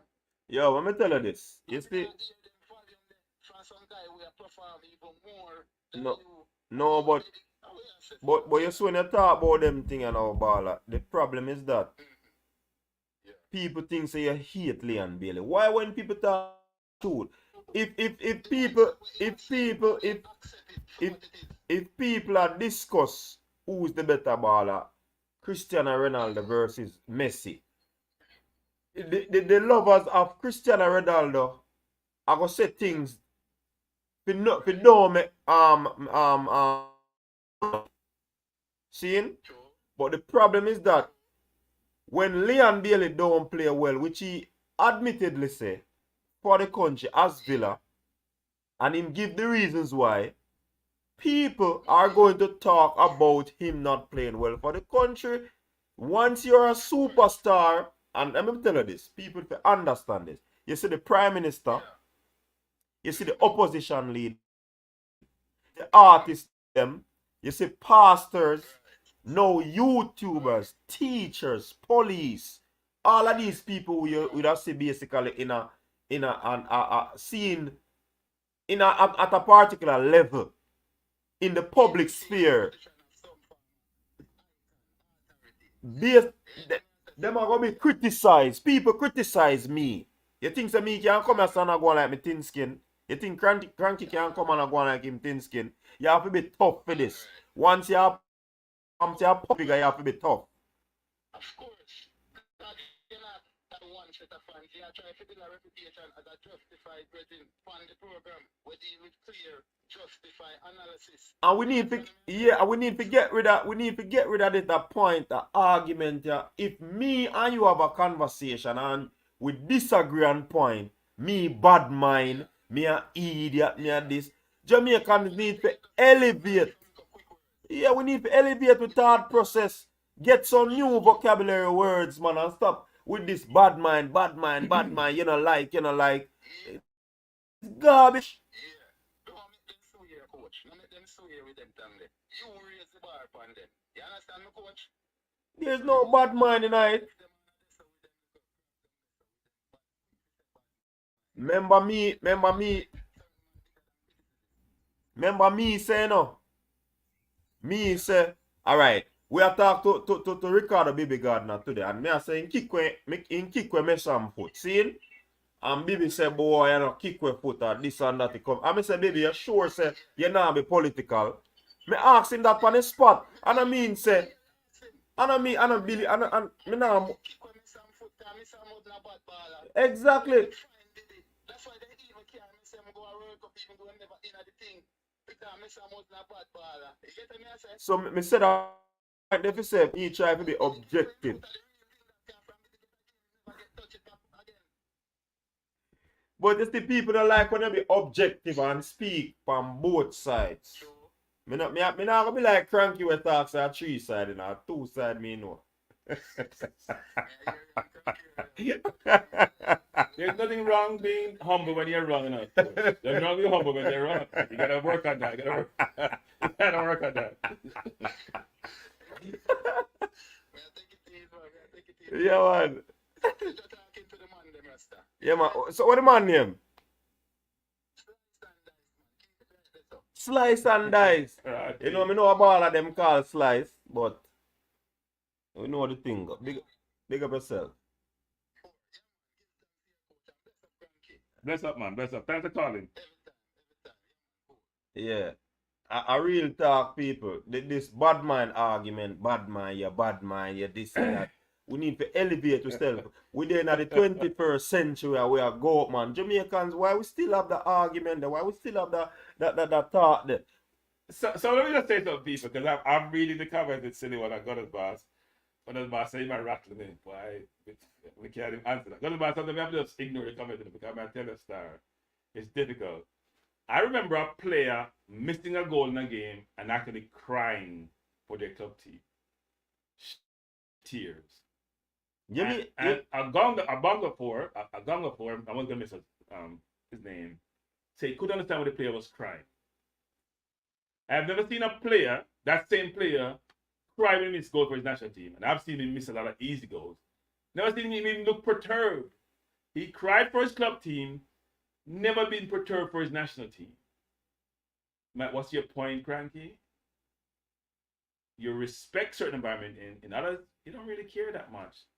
It ain't that important. You can afford to do certain things and you won't be held accountable. And this concept and idea that Cranky hate this player, they don't like the player, and he must criticize the player. If you have watched me over time, you realize I laud excellence, I criticize underperformance. Not even debatable. Or lack of performance. Right? I don't have a bone in my body which basically says I hate somebody, because hate takes a lot of effort to do. I ain't got that much effort to give. I believe in really lauding, applauding, supporting excellence, or effort to be excellent. And I don't have time for people who take liberties, who may not be committed, who may not be accountable, who are entitled. I'm just not a supporter. In the context in sports of performance, I've always said, you seem to miss this. I've always said that the player is brilliant where he is now. But you know, the Gunners boss, you miss the good things. The player and his family, I hope he does really well to make the most money for him. The players, not just the player, should think about themselves first and their family, nothing else first. That's the most important thing. Even when it comes to country, club, the economy team, that's my philosophy. Because when they leave the arena, we're not focused on them. We're focused on who's up next. But I also believe in discipline and authority, and the inmates cannot run their asylum. Hear me say that, and you guys get excited. Oh, you call the people inmate. We don't really care what you want to think. It's a saying, and if you can't get the saying, and you're a fault, go look it up. Because nobody not calling nobody inmate. Because you're in a prison called inmate. It's a saying. It's something that people say. Prove the point that subordinates should not be the one leading the organization. That's what the leaders should do. So if the player's not producing, I'm not going to say it's great and he's wonderful for the national team. And my problem is you guys are biased, and you're so biased you can't even see. You can look in the mirror and you see the same picture. You can't even look beyond the mirror because all you think is yourself, and you're seeing yourself in the right light. And you never challenge yourself. And you never figure out, you know what, maybe I should just think like devil's advocate to see where I truly come out. You ain't doing that. You're not. You're very focused on tunnel vision. You like this person, and you don't care. If you don't like somebody else, I mean like person, literally, I mean their play, even if they don't play well, you make excuses for them. And when the ones you like don't play well, you make excuses. When they play well, you laud them. But for the ones who don't like their game, they never do anything right. I try to be, because I say like everybody else, I may be hypocritical in some respects, to a certain degree. I always do my utmost to be as impartial as possible, because I want people to treat me how they're being treated. I'm not trying to be partial. If I am saying it makes it seem like I'm against a player, then that suggests the player is not playing well for a sustained period. Why am I in gray bandwagon? I've called out Antonio, even though he played decent, for not scoring goal in the Gold Cup. I didn't hear you guys complaining. I don't hear any complaints when I call out certain players. But the ones you guys like, you lose your mind. I call out Blake for playing well. I call out Low in both cases when he plays well and doesn't play well. I have been hard on Hector, call him for playing well. I have lauded Gray since he's been here. I have lauded Ravel and also critiqued Ravel. But when I want to like, especially on local band, that's all I'm focused on. Cranky don't like him, Cranky hate him, Cranky has a beat him. Bad mind. I have seen the player, well, there's no bad mind, because the player can't do nothing to me anyway, in the shape or form. Can't do nothing to me. I have watched the player up close and personal, especially in 2021 when I went to Orlando, and I was watching him, I was on the side that he was playing, and I'm like, this is ridiculous. The player keeps losing the ball and keeps doing the same thing over and over again. And all I hear was, oh, he was double team, he was triple team. That's what Arsenal said for soccer when he's not playing well. Oh, he had a quiet game. No, he had a bad game. Stop using euphemism to describe his game. He had a bad game. Say it. You can say it. Not because you're partial to academy players. I've called it out to people in other I watch football, so I am disappointed in the narrative sometimes about hating the player. Because I don't think you should hate any player. You should critique their game. You should exalt them and laud them and give them their flowers when they do well. But if they're not doing well, should you do the same thing or should you call it for what it is? That's how I view it. So I'm disappointed, Gunner's boss, in your perspective. You seem to be the most xenophobic person ever. But here's what's interesting, Gunner's boss. Which question I'll answer. I'm gonna go back to it. You've lived in England and you have lived in the US for a long time. So you're very unpatriotic. Because why aren't you back in Jamaica helping the country to improve? Why are you overseas, Gunners boss? I'm shocked about that. It doesn't make any sense to me. Aldane's question was more around, should a player come and play for free? If I was Chung in the JFF, would I work for free? I think that's what he was saying. And here's my view on that. First of all, it's a really part-time job when you do international football. It's not your full-time job. Second of all, even tonight I've said this.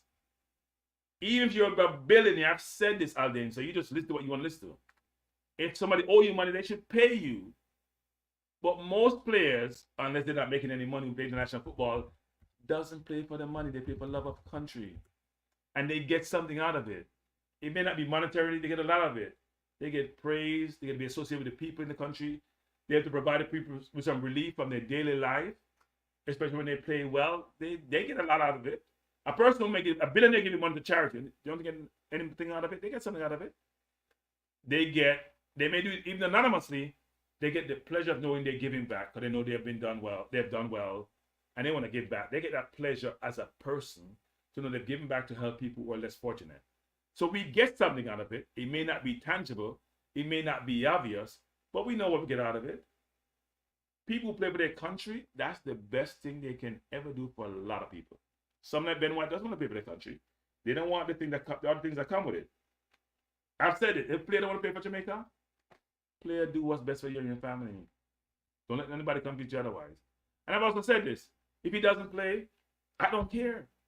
And I'll stick to that. I don't really care if he plays or not. Because in 30 games, I haven't seen anything to say it's an asset.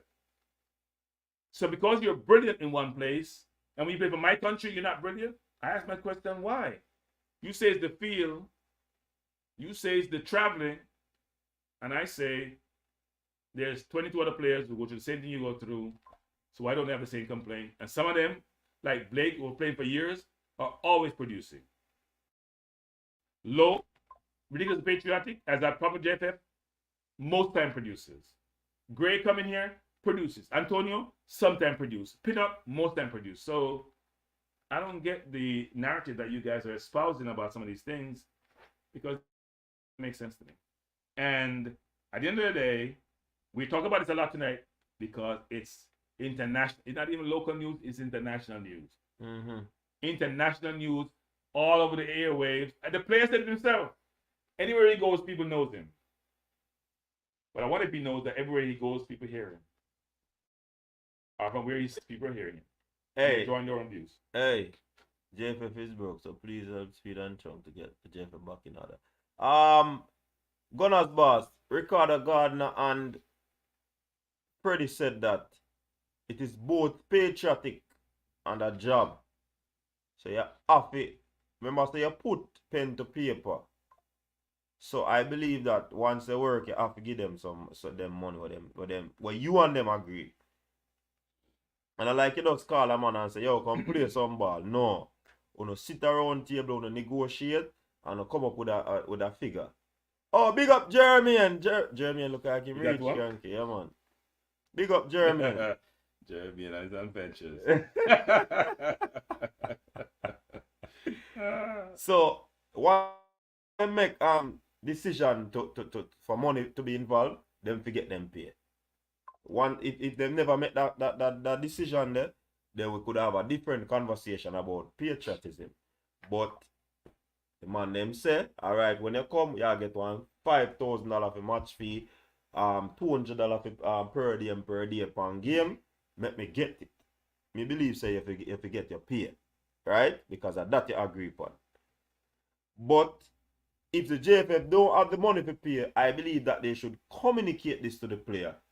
And don't Make the man them have a game and no see no money and then nothing is being said to them.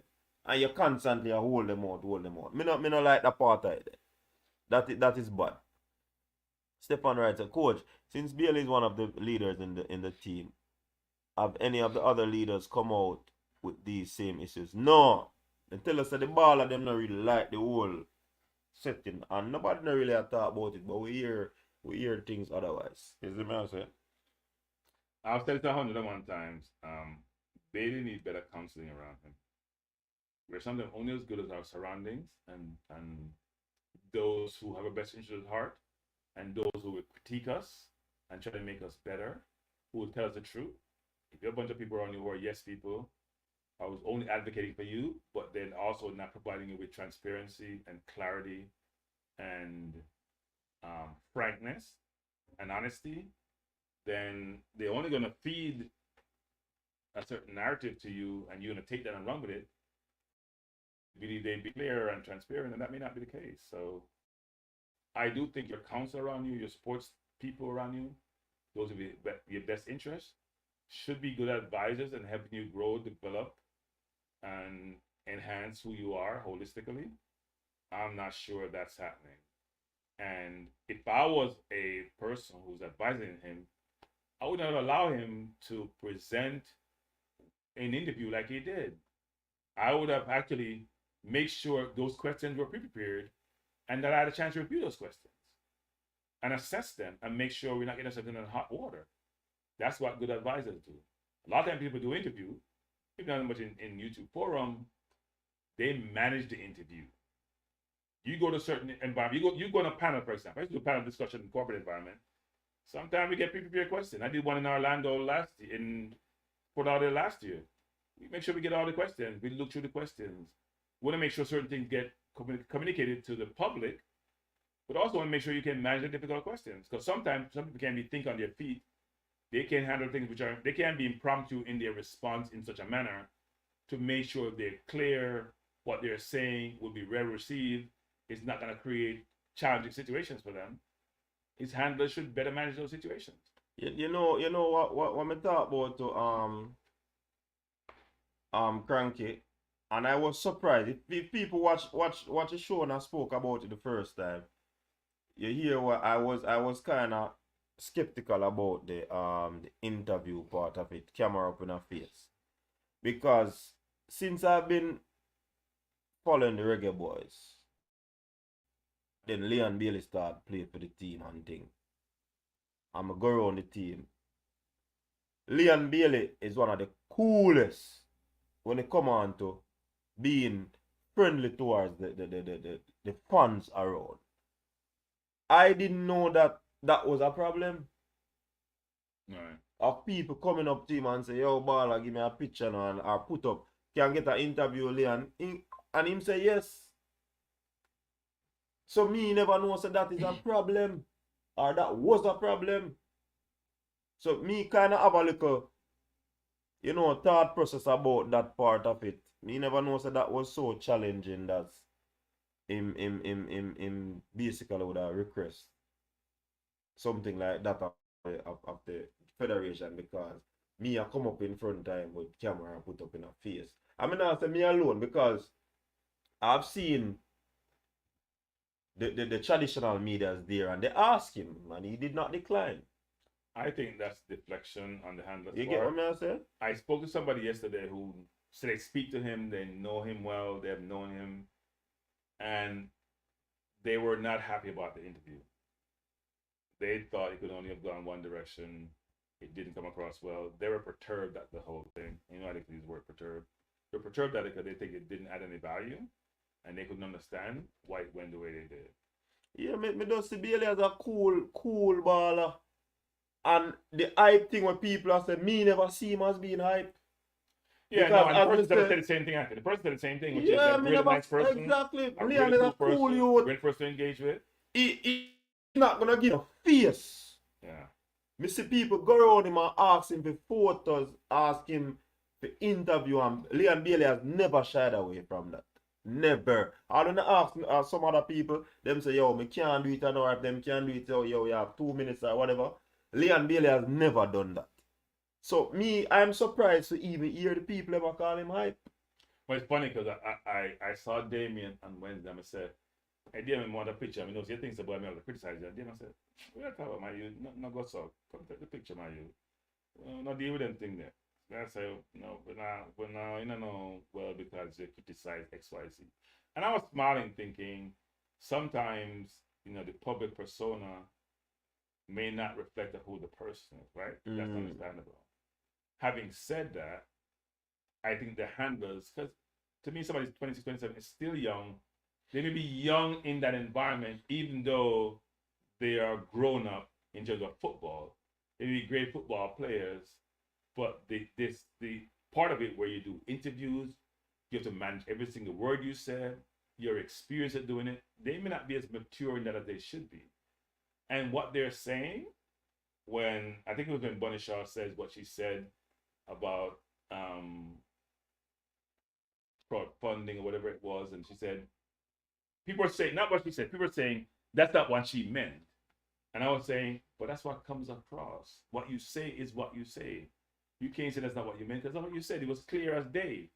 And people are trying to break it down and say, here's what the person really meant, when it's not what we heard. So it may be that the person was saying they want this Jamaica, but that's how it comes across. I'm not sure how you need to reinterpret what was said, because it seemed to be clear. Now, there's almost a retraction or clarity for Aston Villa. I haven't heard similar communication for Jamaica. And so you do question the person was, that's what they meant for Jamaica, because they were pretty quick to come up with a clarification for Aston Villa and how they love the club and want to do well, and it's taken out of context. Well, they may have said in their own mind, I meant what I said for Jamaica, so I'm gonna get over it. And that's why I always go back to me saying, I don't think the player respect the country as I think the player should, because I think the player's performance, to me, is indicative of that, because you can take more liberties when you know your game is assured, when you have no competition for places, and you're not playing with a sense of fear, because you know you may be replaced if your performance is on a certain level. That same sense of fear is not in the national team for the player. So you can take more liberties, and your game may not be, you may not do as well on the field as one would expect, because you're not the same level of fear. You're not playing with that urgency and that fear that comes with knowing your position is at risk. Cranky, you know, say Aldean make a very important point. Him say, bro, anybody can do Bailey or the players anything at any time. Let's be honest. There are crazy people around. We might not do him anything, but just never know. So with that said, you think this security kind of conversation should be one that, you know, is thought about from where the JFF is concerned, to ensure player safety, not only for a Leon Bailey, but right across the board for the players, coaching staff, so that more, because as I say, nobody can just go to the prime minister. Nobody in our school system, nobody can just go to the principal. In a year field, nobody can just barge in and go to the CEO. Right. So there's some sort of levels or chain of command where you have to go to. Do you think that some sort of security should be prepared in future for the players, so that they Bailey might say it, but other man might still have a little jitter about the whole security concern?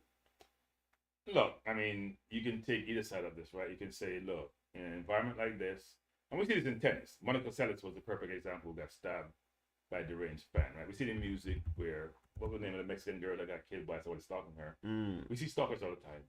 But you have to be very careful with that, in terms of creating situation which may not be there, doesn't mean it can't be occur. And what's the probability of that happening, right?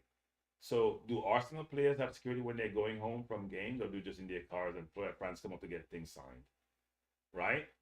We almost creating a narrative that may create a situation which is not currently existent. Doesn't mean it can't exist, but we did in probabilities in life, and what's the probability of that occurring? Right? I've never heard that actually. I'm sure some people have bodyguards, mainly, professional players in the US probably do, but not all of them do. Some do. And do you want to cut off access to the player by the fans in some respects? What's the implication of doing that versus the reverse?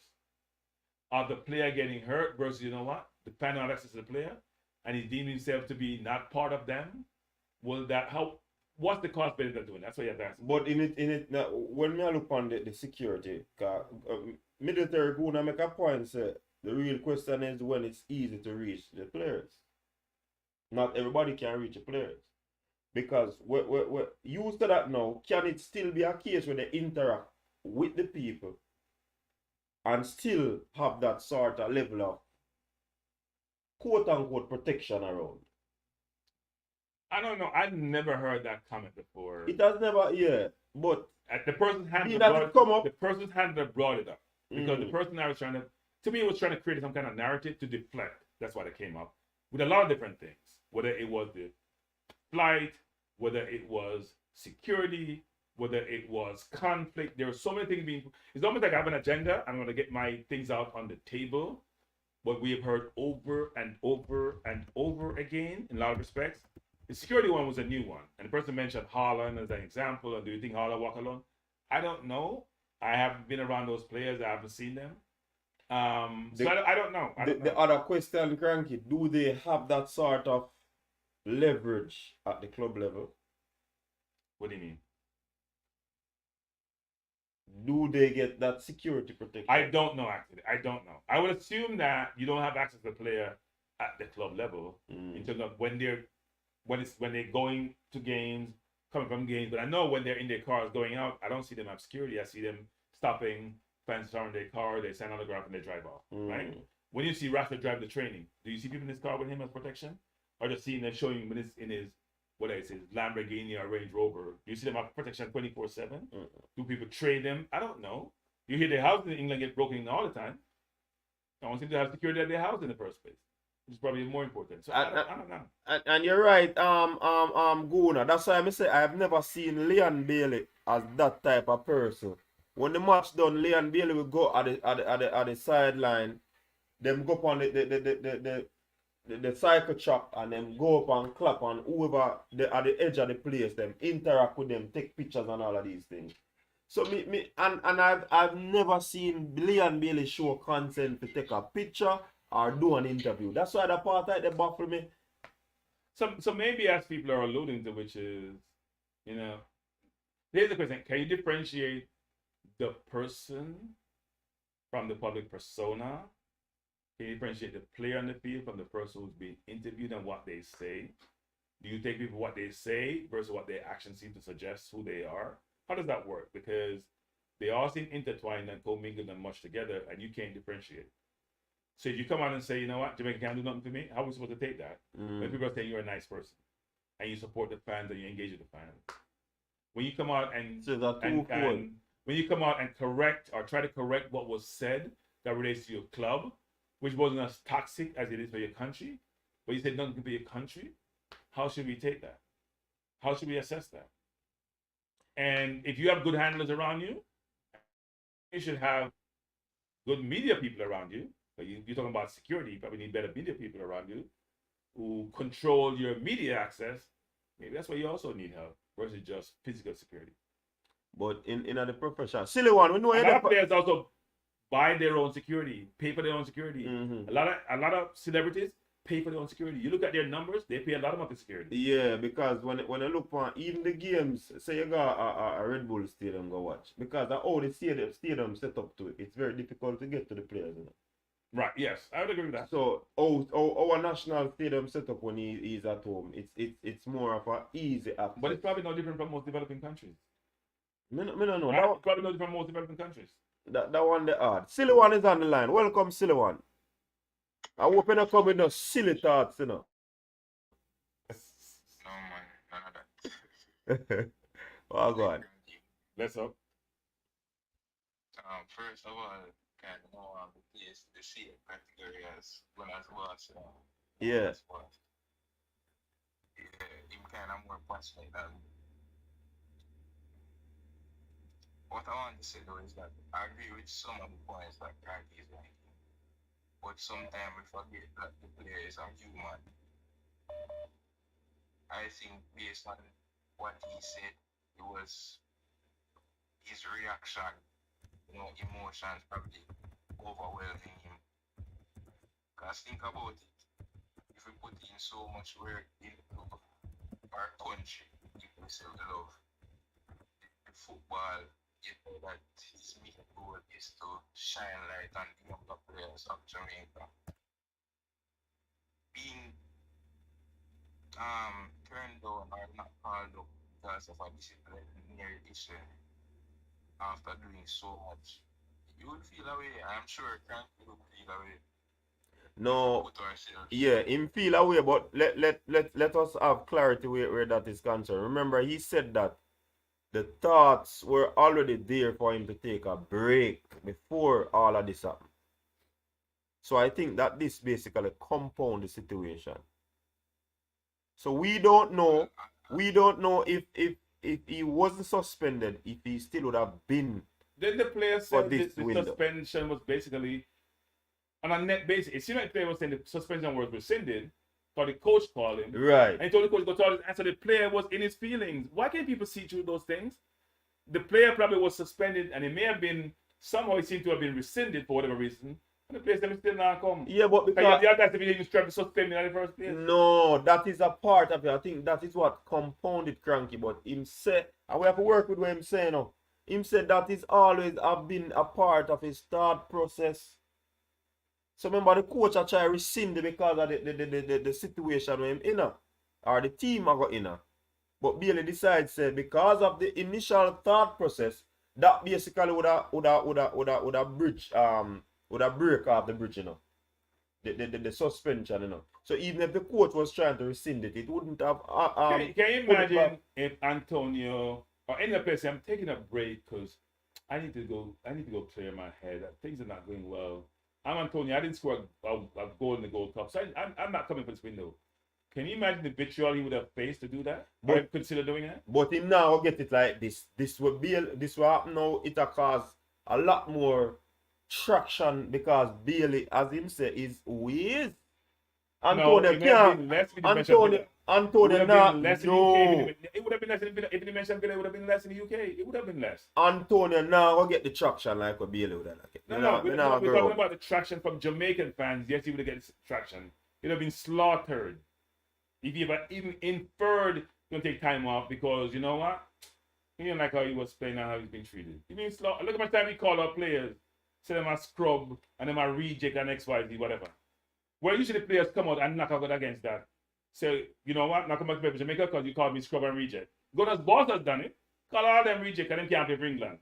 When has the players have taken those comments to heart and say, you know what? I'm not coming because you guys don't respect me. I haven't seen that. But it was said that because of a commentary, Omar Hutchinson not forward back. That's nonsense. Amari just explain his rationale as to why he's not. Similar to what Bailey is doing now. Focusing on club football.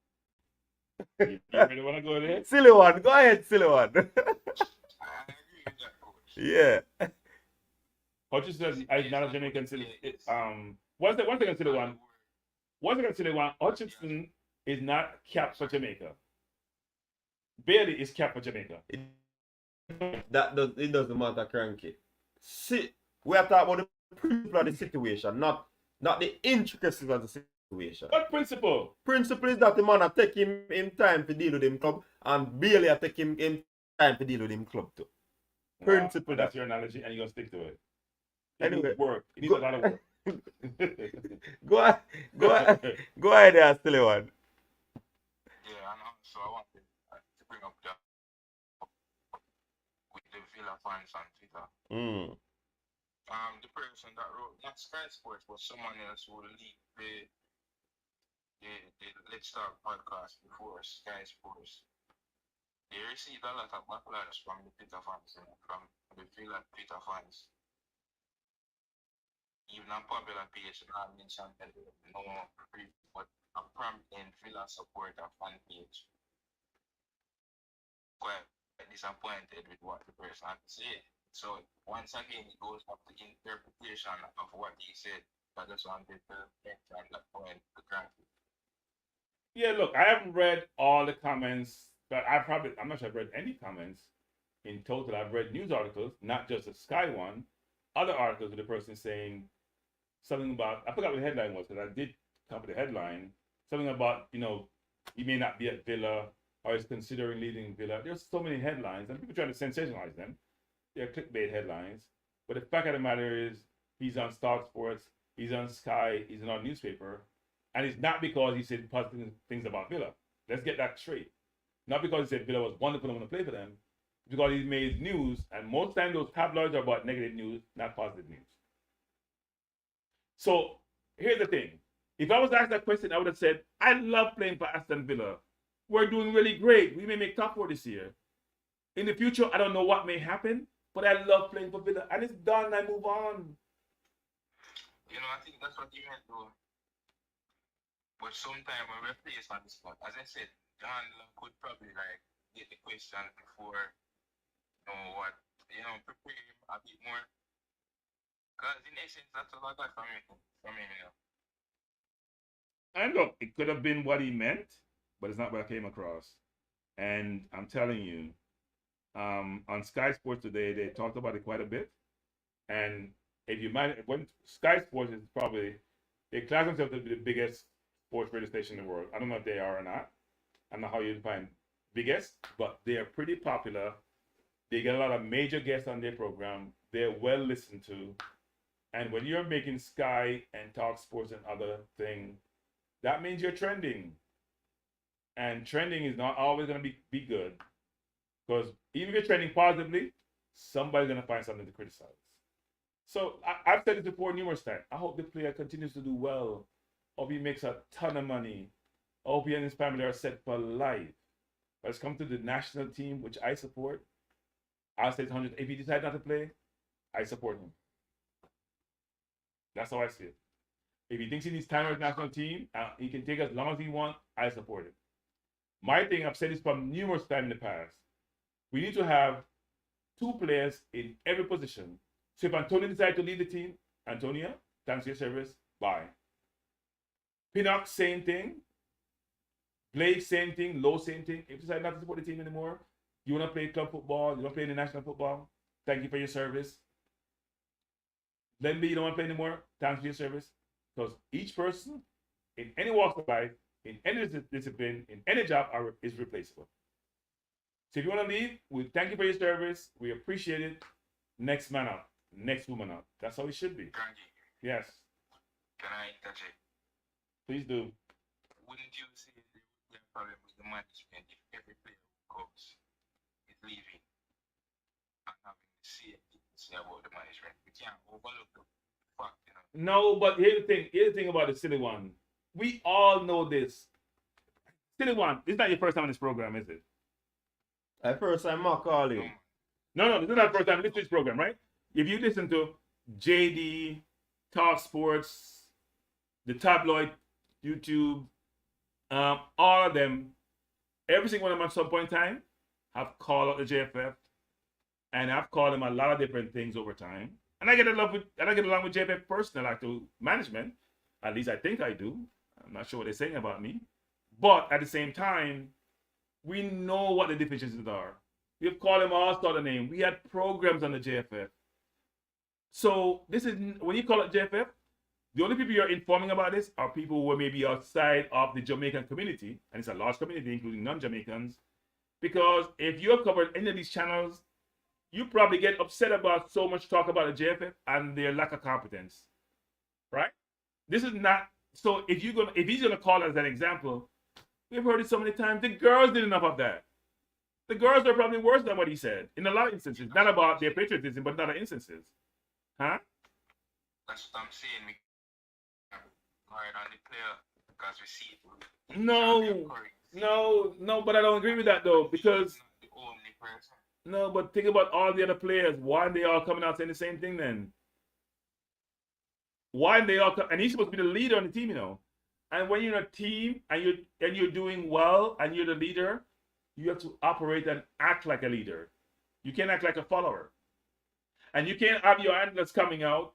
How many handlers you see coming out saying all these things and then the player say something? You know what normally happen? The handlers may come out, speak some things like the agent does, take the hit, and the player is silent. Mm-hmm. But the player can always recover, say, you know what? Hey, he's my agent. I didn't, and to prevent a backlash, I didn't intend to say all he said. I may have agreed with some things, but I didn't agree with other things that he said was a negative. I don't support that. They may even predetermine this and play good cop, bad cop. You don't have the handler coming out saying certain things, and you come behind them saying the same thing and even worse. That doesn't happen. If the person wants to protect you, your advisors, your handlers, your support is supposed to protect you, not exacerbate the situation and make you look like, you know what? Doesn't make sense. I agree. Yeah, silly one. We're up to the closing half of the show, and we want to hear military Guna did a call in. So we want to hear what him say. So bless up yourself and thanks for the call, man. Alright, we take the last caller with Guna and then 3 hour mark we are the point. We never expect it to be so long, cranky. Yeah.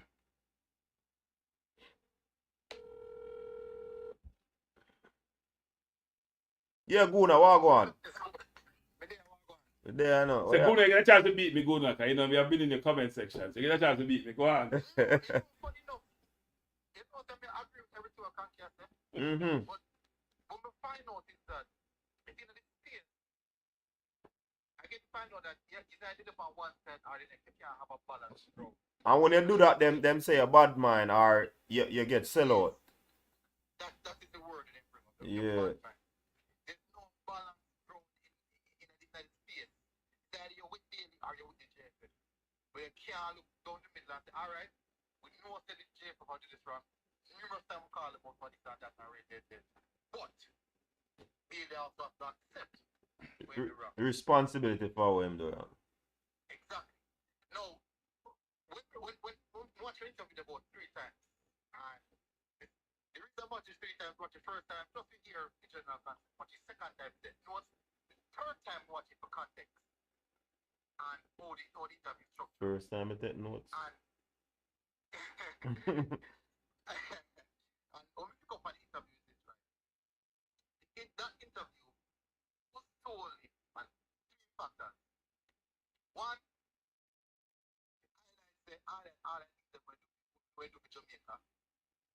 2, is that for all I think that Jamaica, you're not supposed to offend it. And 3, the JFF, I work to give it. Now, input number 3 first. Now, in doing so, because they know they would mean this is where we are. Well, no, make sure get the fan base. They don't like Jeff. We don't like them. So when you know they want to hear Jeff, man, the little conversation back our neck, back our head back there, start kick up and we start get mad. So it don't really matter what is the situation, they run first. So this is what Daily did. Daily moved the interview away from the suspension and directly towards JFF. So is that a detractor where him basically sang with it to Guna because instances him still make reference to say him do it wrong, but then him cover it up with reasons being and this are the things. Yeah. I mean, I agree with that. Listen to this. This is one of the biggest points. The moment the interviewer, Jeff, maybe no one call him, the moment this is what it pick up. Now when the interview is played, the interview asks clearly, if him break camp and multiple location, and if there's any situation where they have a discussion about it being wrong or this and that, this is all Liam still respond and said. They're going to be honest. Yes, I'm break camp on location. Nothing wrong with that. Nothing wrong, but no man break camp as well. Then now, he alluded to know that he alluded to all I think they must do to represent the country. No, this is how it goes. You know, in TRP say yes, I break camp. It's still not wrong. He went on to allude to all I think they want to do the country and whole and what things must be to come for represent Jamaica. Which means that because most of the all them things that go represent Jamaica, he should get a better leeway than the rest of person. That's just the problem. No, my issue is I have no problem with highlighting all the issues that Jamaica have. But I have no problem there. Coach, you know my big problem there? This was a deliberate attempt to disrupt the camp. That is where my issue is. And if might look at it and say, no, let me tell you, that interview could have been done. I even did the interview. That interview could have been Coach Man, we do interview, no interview. And we select one interview release. Sometimes the person can't release it this time or release it that time. They talk about early little things. They don't have a contract after they don't want to release it early. Right? They could have tell the interview and said, release the interview after the semi-finals or the finals. The evening after. The morning after. When we done in England and everything, and we go that. You know why we couldn't do that? Because it will not generate traction to cause problems. Doing the interview the day before, you could have just been on the match day, but no one is up on the match day because the people have not got able to get their attention. On social media, they're not going to focus on the match. It's just the day before the match where they can watch it and it marinate. They know because the interview could have highlighted all of this stuff there after when it gets to the place. So we know we can agree upon that the interview can release it. It was a deliberate attempt to release it after the day before the match. That interview they could have released anytime, coach. Why? Because that people ask themselves, why release the interview before? Yes, the highlight issue with their house. These are issues we hear about on a regular basis. Or people say that on a different occasion. But why you need to do that before? And the big thing, one of the biggest match ringing boys have played probably years. And you do that before the match. That means they're not about the team, then you're that for yourself. Because you're the one important. But Minister Aguna, don't you think you're giving too much credit to the thought process and the ultimate impact it may have had? I would think the objective was to get my side of the story out during the period prior to the game to say my name is brought up in an interview, so I'm responding to the interview and make sure it's clear that yes, I was suspended, but I was also called back. And also, you should know, I have these grievances I want to get out so you can understand that even though I may have been done something wrong, I have rationale for why I did it, and it's justified. Good. But this is that's a really good question, what you think about this ranking? Even though you might say there's not much thought process when it's really just a reaction. Leon did, you remember them say humble and he's a professional. To combine those things, two things together, you're going to think about your action. Because for every action, there's a reaction. I'm gonna stop. No, Military Guna. I'm calling Guna's boss. Let me say these two things. Actually, it actually substantiates my point. First of all, the person doesn't know what does it mean to be humble. Because your actions, but I'm saying your actions is totally opposite of being humble. Right? So if you say you're humble, say again? Say it again?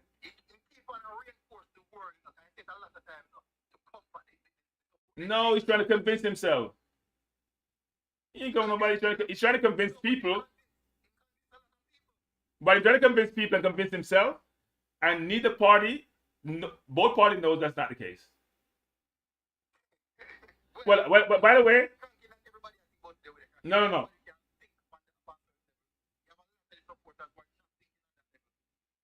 Benjamin Guna, how much Jamaican is an oxymoron anyway? So. Well, Steve, let's.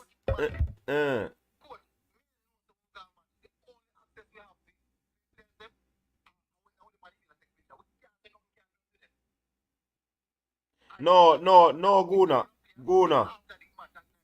No, Guna. It used to happen where we used to do the interview upon the field. How long ago that change now? I don't know that change coach. No, in a long time, man.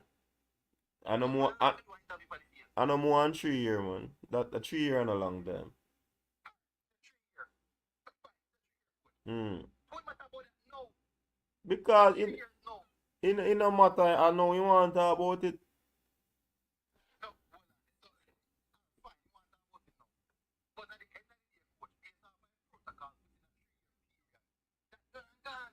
Them the days are done and gone. Yeah, that's why I was. Them something the same way. That's why I was perturbed about it because, as me say, he has never shown dissent in terms of asking him for a photo or an interview. Me ask that question, coach. Which one you ever interview me? You ever interview me for the pitch? Yeah, Long ago, no. pon it track. About 2021. Alright. But that was during COVID, wasn't it? No, after When COVID. Carter came in with the rule about in 2021, you cannot do an interview there, son. You have to interview players in the conference or when they might leave. Yeah, yeah. And let me tell you this, me and no lane deal with time match done. It's not the same lane deal with no people see on TV. It's not the same lane deal with people say hustle. One of the hardest man, well, you need to get that. That's what I can just run a big line. No, but me never get that from him, Guna. That's why me can't say it without reservation. I've never gotten that type of feeling from him. He was always receptive of people making their requests. If him can't do it, him just can't do it. But he has never done it in a disrespectful manner.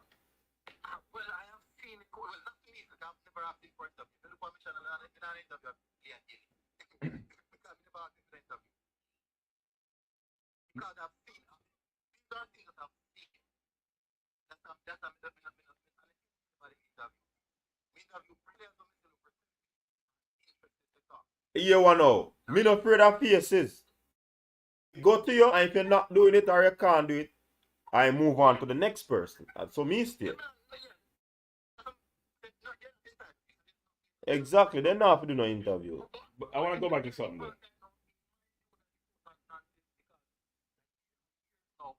Couple years now, well, with your car, just go to one player. When my time about in a minute, when the players are leaving the hotel, a police escort them go straight to the stadium. But when they walk in, when they get them out, walk in, go to the field. When they check the field, they can do it on the sideline, you can do it on the picture. When they really can't interact with the players much. There's no match time, much match done, they go interact with the fans if they want. But Gunner's boss, I want to go back to something you said before. Guna, military. Yeah, military Gunner. This is bad. Guna's boss in your ear, in your head. Gunner's boss has been rattled tonight. Yeah. Once you go back to this, you mentioned two things. He says he's professional and he says he's humble. We've gone through the humble piece, right? So if you're a professional, you're going to be on time. You will not miss curfew. You're going to be careful what you say in public. You're going to comport yourself in a professional manner. What was professional about this interview and what he said and what he has done? But the curfew thing is not 1, 2, or 3 times. So he says he's a leader, as part of the leadership of the team. He says he's professional and he's humble.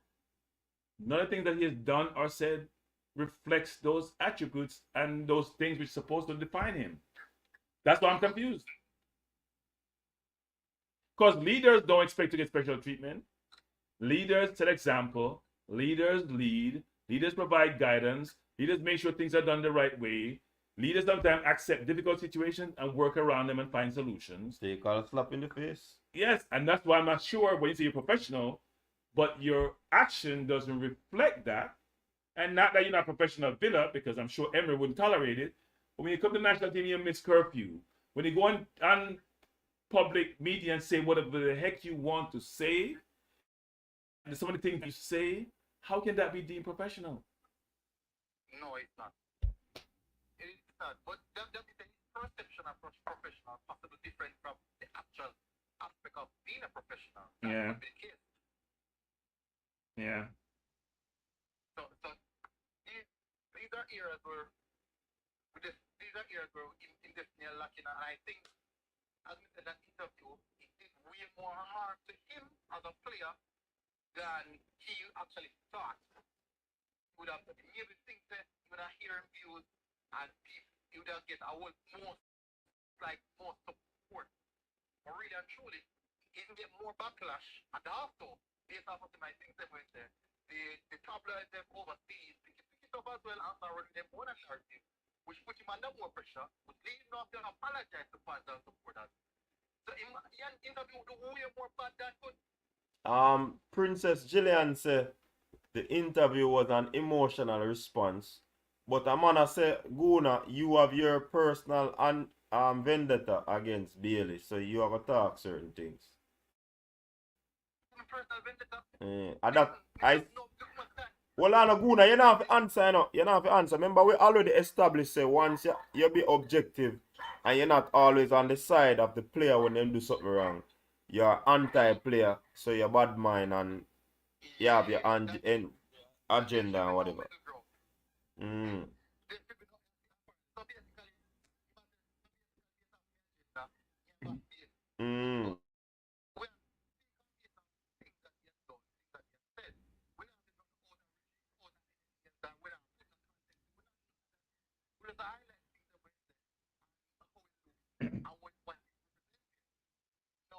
About this coach, as we said, if you're not eating the JSF, you're wrong. Apparently, based off this situation, Leon Daly can do anything he wants, get away with it. Because why? JSF is not good. And they're not good as well. So because JSF is not good, these players they can do anything they feel like. And that is the narrative, but some person have when it made a sense, it just made a sense to me. Just like we can get up and beat the JSF our channel, we need to speak out about this and that already. But Gunner's ball. Military Guna. This is Military Guna. You know what's interesting? If the play, here's my view on this, because I think I understand some aspects of Jamaican psyche. If the player's production was at the grade level, even people who believe in discipline would be making excuses, right? And would justify why the player should exploit. But you're not producing, and you come with excuses, and then you diss the country. It doesn't look good. Yeah.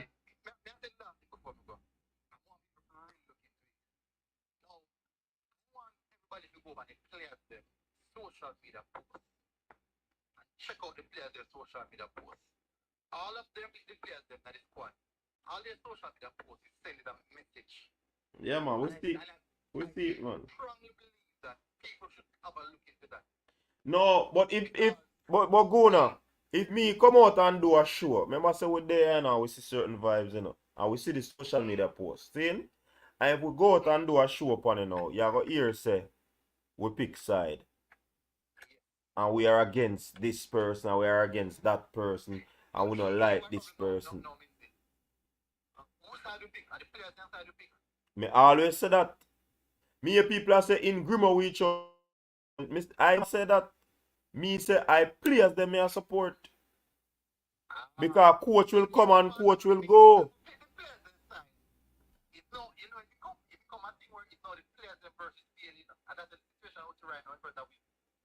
If all truth is supposed to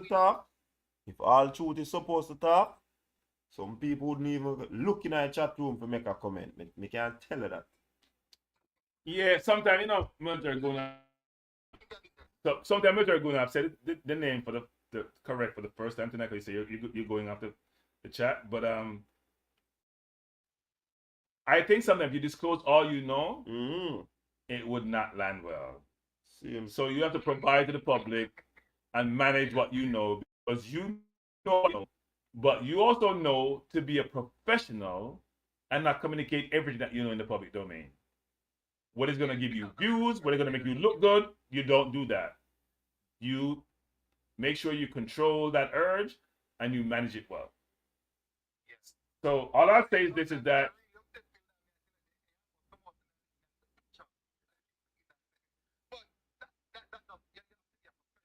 yeah.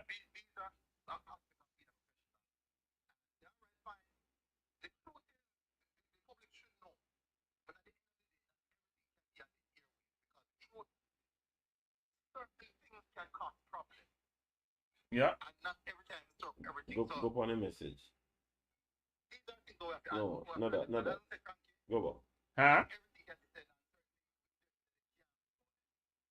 No, I totally agree, and I'm glad the JFF actually provided some response, even though even there I think it was a managed response, because they're trying to negate some negativity that came their way, and the JFF has been in defensive mode for quite a while now.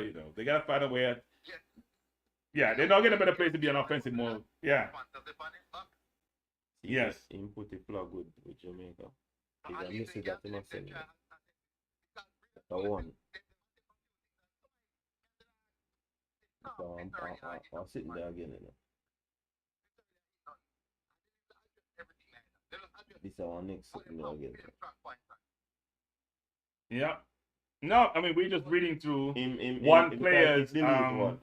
Instagram, and the player is very much focused on the country and their love for their country, which to me is sending a message to say it's all about the country, it's not about me, and it will always be about the country. So the players is posting what I call cryptic messages, which seem to suggest which seem to suggest it's about the country. I'm a patriot, it's about the country. And I'm not doing this for anything else except for my country. That's the way I view it. Yeah. So sometimes you have to really, Yeah.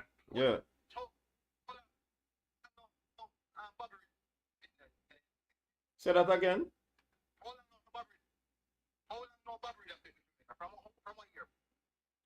A long time, brother. I not to remember here, About 2015, 2016. Yeah. Almost 10 years now, yeah, man. Hector to for a long time, Yeah, man.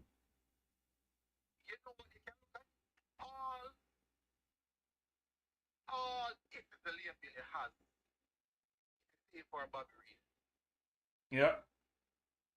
All it the label has is the same for Bobby Reed. But Guna. This is how me take a stand now. Everybody's threshold is different, So if Bobby Reed decides to he love Jamaica, regardless, irrespective of whatever inadequacies coming from the JFF, once Bobby Reed get called, him a short brother. So Bobby Reed decides that him can manage it. So you can't compare him with a Leon Bailey and I say. I totally disagree. No, hold on now. You can't compare him with a Leon Bailey because both of them have different threshold, different tolerance, and all of these things. Remember when Bobby Reed, I think a Lemby Kisa, I'm not sure, I not quite remember if I him exactly. He was asked when he become a part of the thing, and he must say Bobby Reed kind of help him, and Bobby Reed splat. Yes, that's splat. See, and Bobby Reed tell him say, yo, and everything, everything not dandy, But if you come, you can do your thing and represent your country and whatever. Exactly. No, but he was balancing his reasoning and his information sharing to the other baller who inquire of him. Guys, let me see. Hold on, cranky. Go ahead. What that is telling me, Bobby Reed see all of the bullfoot we are going. And he decides, say, yo, me might not get no pay, me not get the money when me forget, but me still come deal with it. People, hold on now. And I'd have to ask Bobby Reed.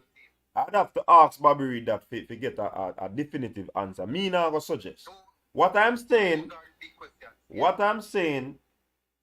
Bobby Reed is able to handle that because he might be, and Leon Bailey say my Phoenix, so we don't know the mental power, the mental capacity. See? No, hold on, man. Me not say a man weak, but a man might have a higher pain threshold than another person. I could be wrong or I could be right. See, anyway, the correct say Leon Bailey and Bobby Reed made the debut the same year, 2019. 2019. Me head hurt me. So Cranky, where you are going to me wrong now? Me head hurt me. Me not hear no other player. Apart from Lou, the problem with JPEG that 4 years ago, 4 years ago. Me hear no other player come up with them kind of interview. None. Whenever you know the English born player, someone who grew up in an English system, play for England under 15, 17, 19, used to first world thing, them know them I get involved in. And me talk to player. So me not talk about no, me hear say. And me hear from people who talk to player. Yeah. Some of the players, I'm gonna say they understand. They're not, some players may not be totally pleased. Some player, but what the players do know is that they want to play for Jamaica. They're not going to not deter them from playing for the country. This is what they want to do, and they understand it's not first world country. But when we saw what happened when we were traveling back from Latin America, doing what's his name time, Paul Hall time, some players don't believe that some of these things are not preventable, regardless of monetary situation. But I don't hear any play. You think if a British-born player came over this interview, he would be murdered? But look here now, we talk. Murdered. And wait another point too. Local-born players, if we're gonna say this, who come from to developing countries, are gonna go through difficult circumstances. Most of them, not all of them, and more so than some of those British players who were brought up in academy and used to that more, well-resourced environment. That's a fact. So when a player who say he's gone through very difficult times, then say him to understand how that work, that's not genuine. That's not genuine, I mean. That's not genuine. The players explain his situation and how difficult it's been, so he's been through that. Should he put up with JPF nonsense? No, he shouldn't. Yeah. Of course. Of course. But Marlon King, when I interview Marlon and him say, him come and the man them affair, a type of situation where them come by JFF house, mattress are grown and then sitting there. But he said that was then. Yeah. They don't have that now. Him man say him still forward. Man affair be out the door with hose. And you know England that come from where everything nice. You see me I say? Well, I mean, not everything nice in England now. There's a misconception. So everything may be nice when they get into the clubs, when they offer them. Yeah. Everything is not nice in their local environment. Some of them come from difficult situations like people in Jamaica. Yeah. Who come from difficult situations. Hey. So that's not everything is not nice. Hey, where Aldiana say no go now. If your wife cheat on you, God forbid still, you will forgive her, right? Right. But the next man. Say it again, back up. Say it again. If your wife cheat on you, will you forgive her? I'm not answering that. If your wife cheat on you, will you forgive her? No, that's a total different. No, what does answer now? Does answer now? Yes or no? No, hold on, no, man. We don't want to get into the intricacy of that. Hold on, no. At the point we're going to try to bring across good night. If your wife cheat on you, will you forgive her? No, but that still not justify the question, Guna. You not ask about you, me ask about your wife. But me not ask about that. So, no, don't give me a technical answer, Guna.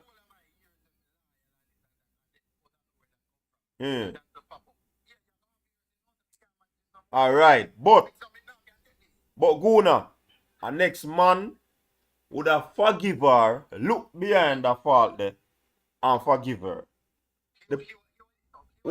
So the point is that Leon Bailey and Bobby Reed might come here at the same time.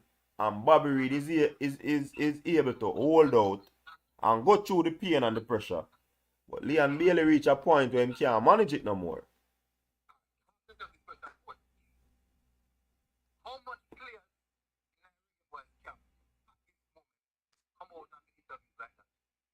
They don't have a reason to.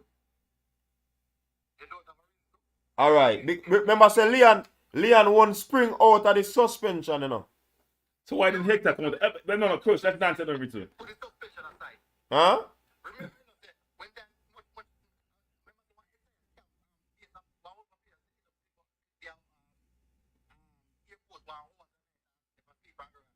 Yeah, hold on, me interview,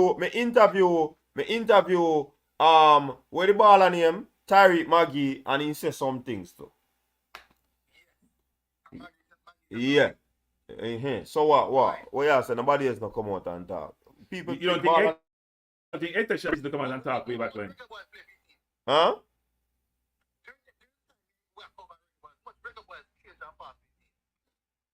No. What you for reggae boy, man? Yeah. But how many of them are going to talk, Guna? Then talk to them friend and tell them friend. They not come for interview contact.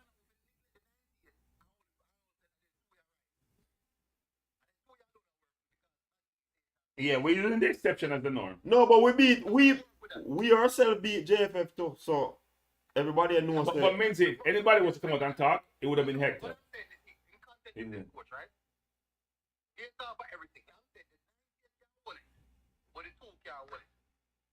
Yeah.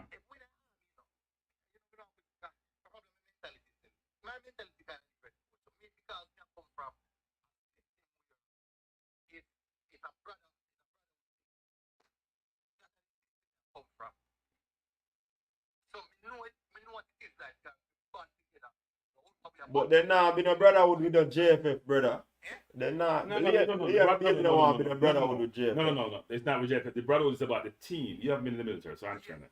I understand your view, coach. No, man, me know me I said. No, but what he could have done. No, it's about hold on. What he could have done is to talk about the JFF. He went ahead further when he mentioned the players. Yes. That is basically putting them under the bus. That's why the players are not pleased about that. But I'm just saying that what Mr. Guna is saying is about you bond as a team, even against authority. Yeah. When authority not doing what it's supposed to be doing, nothing will penetrate the team. It's going to be about the team. Because them don't did agree that. Them don't did agree on that. Yeah. Yes.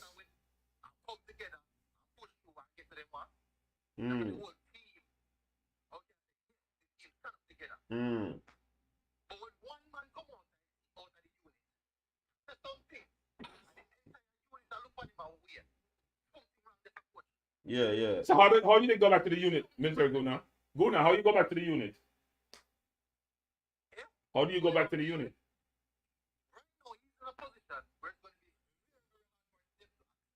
But so you think that they cut him off?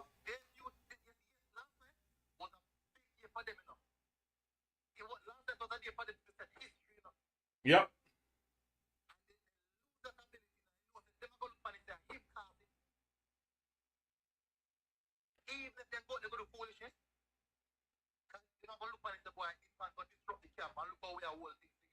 I would say no. Them not gonna blame him. I would say this, Guna. I would say this. They would think that. No, I think it's a different view. I think that you know what, we can overcome any obstacle. Yeah. We don't need any one player. We're a collective. We're a team. The ball is round, and we can overcome any situation, any obstacle. Because all them players,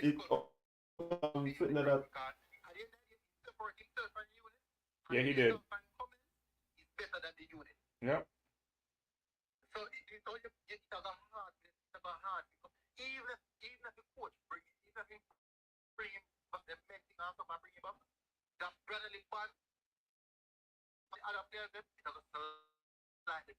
But me ask you this, Guna, and Cranky was a military person. I understand me no understand because I'm a military person. You know? I think my mind military more than enough. Anyways. Guna, hear what I say. If him do what him do, see him, and him basically talk about certain things where that basically throw distrust at whatever them build with the players. Do you believe that they should turn their back on him because he would have done that? You don't think there's no avenue for mend? Because what if a soldier Oh, this probably would have been a different scenario, but do you, I mean, not ask the part, let me stick to the part I'm ask you. Do you believe that they should reach a point where they can forgive him and accept him back if the coach bring him back in? So before I answer the question, I'm gonna say this. Do you believe the coach made the decision without consulting the leaders he indicated, whether it's Bobby? Who you ask that? Me or good? Both of you. Me no answer to that, so you can ask. Okay. Yeah, ask good. So, what is it, military? I'm gonna say 2%. I'm gonna say 2% there. Okay. Because that's a good percent background where the leadership is concerned. Yep. Because in any group, the leaders of the group are basically decision makers. Even though I've been to the coach, Yep. the leaders of the group, they're the ones who really decide how things go and move forward. Because I've been to trust those persons that you know what, their advice is paramount to the team morality. No, I think that in my personal perspective, as somebody was in a commander role in the army, even though sometimes you have a soldier will break out and cause some disruption, but always want to bring that soldier back in because working out to the soldier has good potential to become a really good soldier. But always want to bring him back in and say, you know what, you did this wrong. Apologize, do a public apology to the team, to the unit, and we can work our way back in. But these are now the guidelines that you must follow to stay in line with us. So we are laying this concern. Personally want to see back in the squad. No one see back in the squad because I know one when we consistently with the squad. And also consistent with the leadership concern, I see that they would want him back in the squad because of the connection. Or even though the disruption is there, person want him back into the squad. And I support that fan. I want to see back in the camp.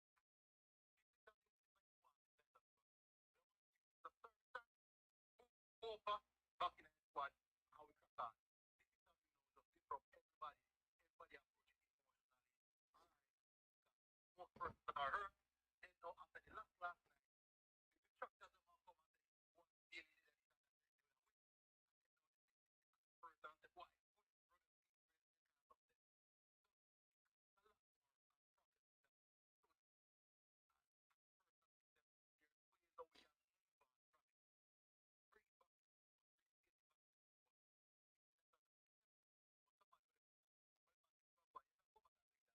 But we want the back in the squad because you have a lot of value to us and we really believe in the talent we have and we can move on with you.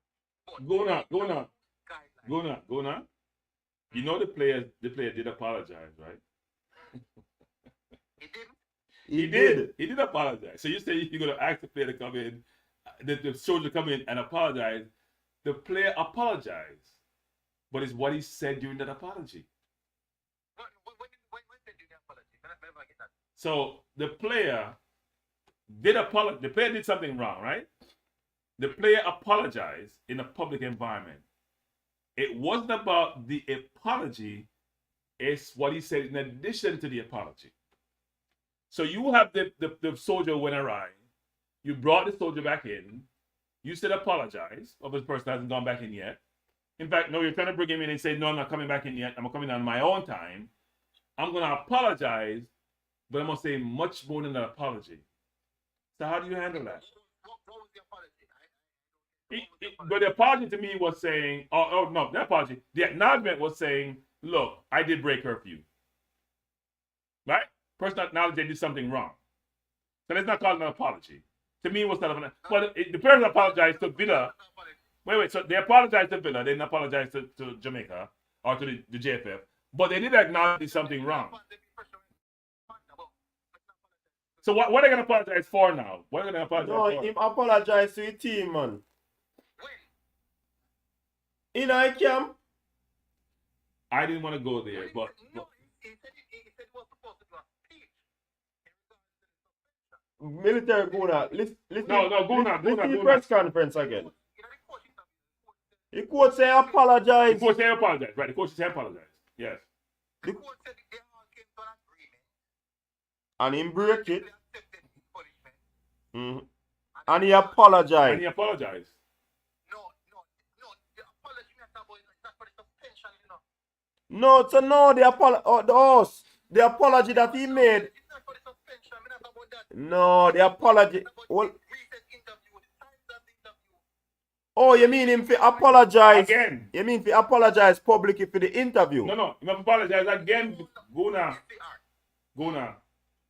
You Right. asked him to apologize again. Because him apologized at the team meeting, according to the coach. I'm not about for the suspension. I'm not about for the breaking of the Okay. So okay. No. But Guna is the point, Guna. thing. No, but what happened recently? Because yes, the curfew was a big thing. Good. Everybody accept the punishment and they move on. But apparently, everybody has moved on except him. But Guna. So with this bombshell now, the day before the match, this rushing thing. This is weird. You must say, boy, we never intend for it to go in that manner. Just not highlight it on your face and what it happened. Ray. But we never really intend to disrupt our talk. No. This is no different situation. So I'm going to apologize again. So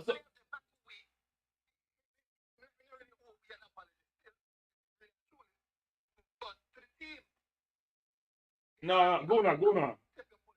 No, Guna. The player already apologized to the team for what he did. everything good. Guna. Apparently, never accepted because No, but Guna, here's the Guna. But when does apology just become words? When does apology just become words? Meaningless words.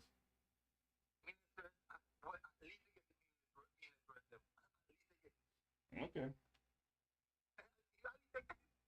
If you come and tell me to apologize for your behavior, and then you come back and did the same, not the same thing, but for the same situation, you then castigate and chastise others who may have caused you to do something which have nothing to relate to what you did, then how did you really apologize? And you also call out some of your teammates in that same interview, and you really apologize.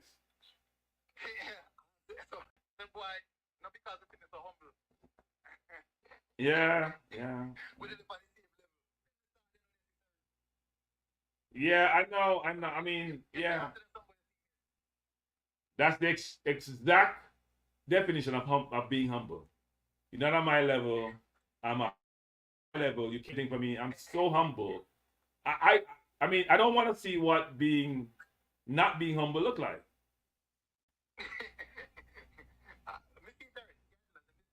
Yeah. Yeah. Oh yeah. Yeah, man. After one there and after two in New York, so yeah. And after one we did too. Not Texas. Yeah, man. Yeah, man, big up yourself. Alright, we are end the show now, man. After 3 hours and we get 38 minutes now. 42 minutes you do on the show, you know. Yeah. Windsy, you have not broken the record. Means you have not broken the record yet. I'm sure Guna's done as long and others have done as long. Which record? The record for the longest YouTube stream. Oh. By I'm calling it a locally Jamaican born YouTuber, because you know you guys are very focused on locally born. Oh, man didn't do that 6 hours. My name's do a holy. Do the holy. Yeah, man. At 2 hours me did top it up. Remember, so we just start out at 4 hours we used to do, you know. I top it up to 2, you know. Any stream me the more and keep it at 2. Yeah, man. Alright, big up yourself, go now. Alright, cool. So people, we are end the show right now. We're giving you a full course. And we get all, we call it cranky, dessert or desert. Some people call it desert, you know. There's something where dry. Something where dry. Desert. Yeah, man. Big up yourself, MPEC and Worm. MPEC, what go on? You still got Worm go trim off the ear like cranky, you know. But MPEC, as used to be a regular channel, you know. MPEC disappeared in like military, like formula. Yeah. It disappeared. MPEC have some things I thought out, man. Okay. Sometimes passports. I don't know if a passport must start out there. Because normally passport takes so long, no? Yeah. Anyways, big up on yourself, people. Aldane, are you a Man United fan? Because Aldane is saying that we should draw with City next week. No, I Or Liverpool. Liverpool fan. Yeah, Liverpool. Liverpool. And then, You all should be putting a barrel and roll down a hill. That's the way I view those teams. who in a red shirt? That person that I know a color. Oh, I Liverpool. Okay. Anyways, big up on yourself, people. Hopefully we can come back out a little more because I sat there now, you know.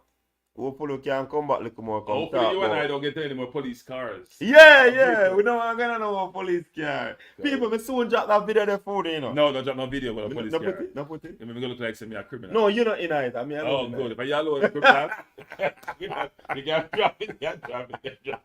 You can't jump all board one of them. What you want? Mr. United, big up yourself, fellow people. Yeah, man. We the one got a training session tomorrow. We don't know if that can work again. Well, if I got a car, I got to call him in the morning.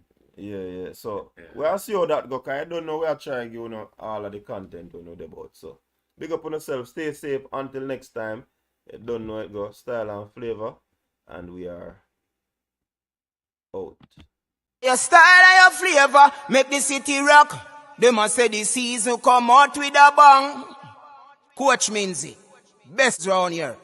Remember that.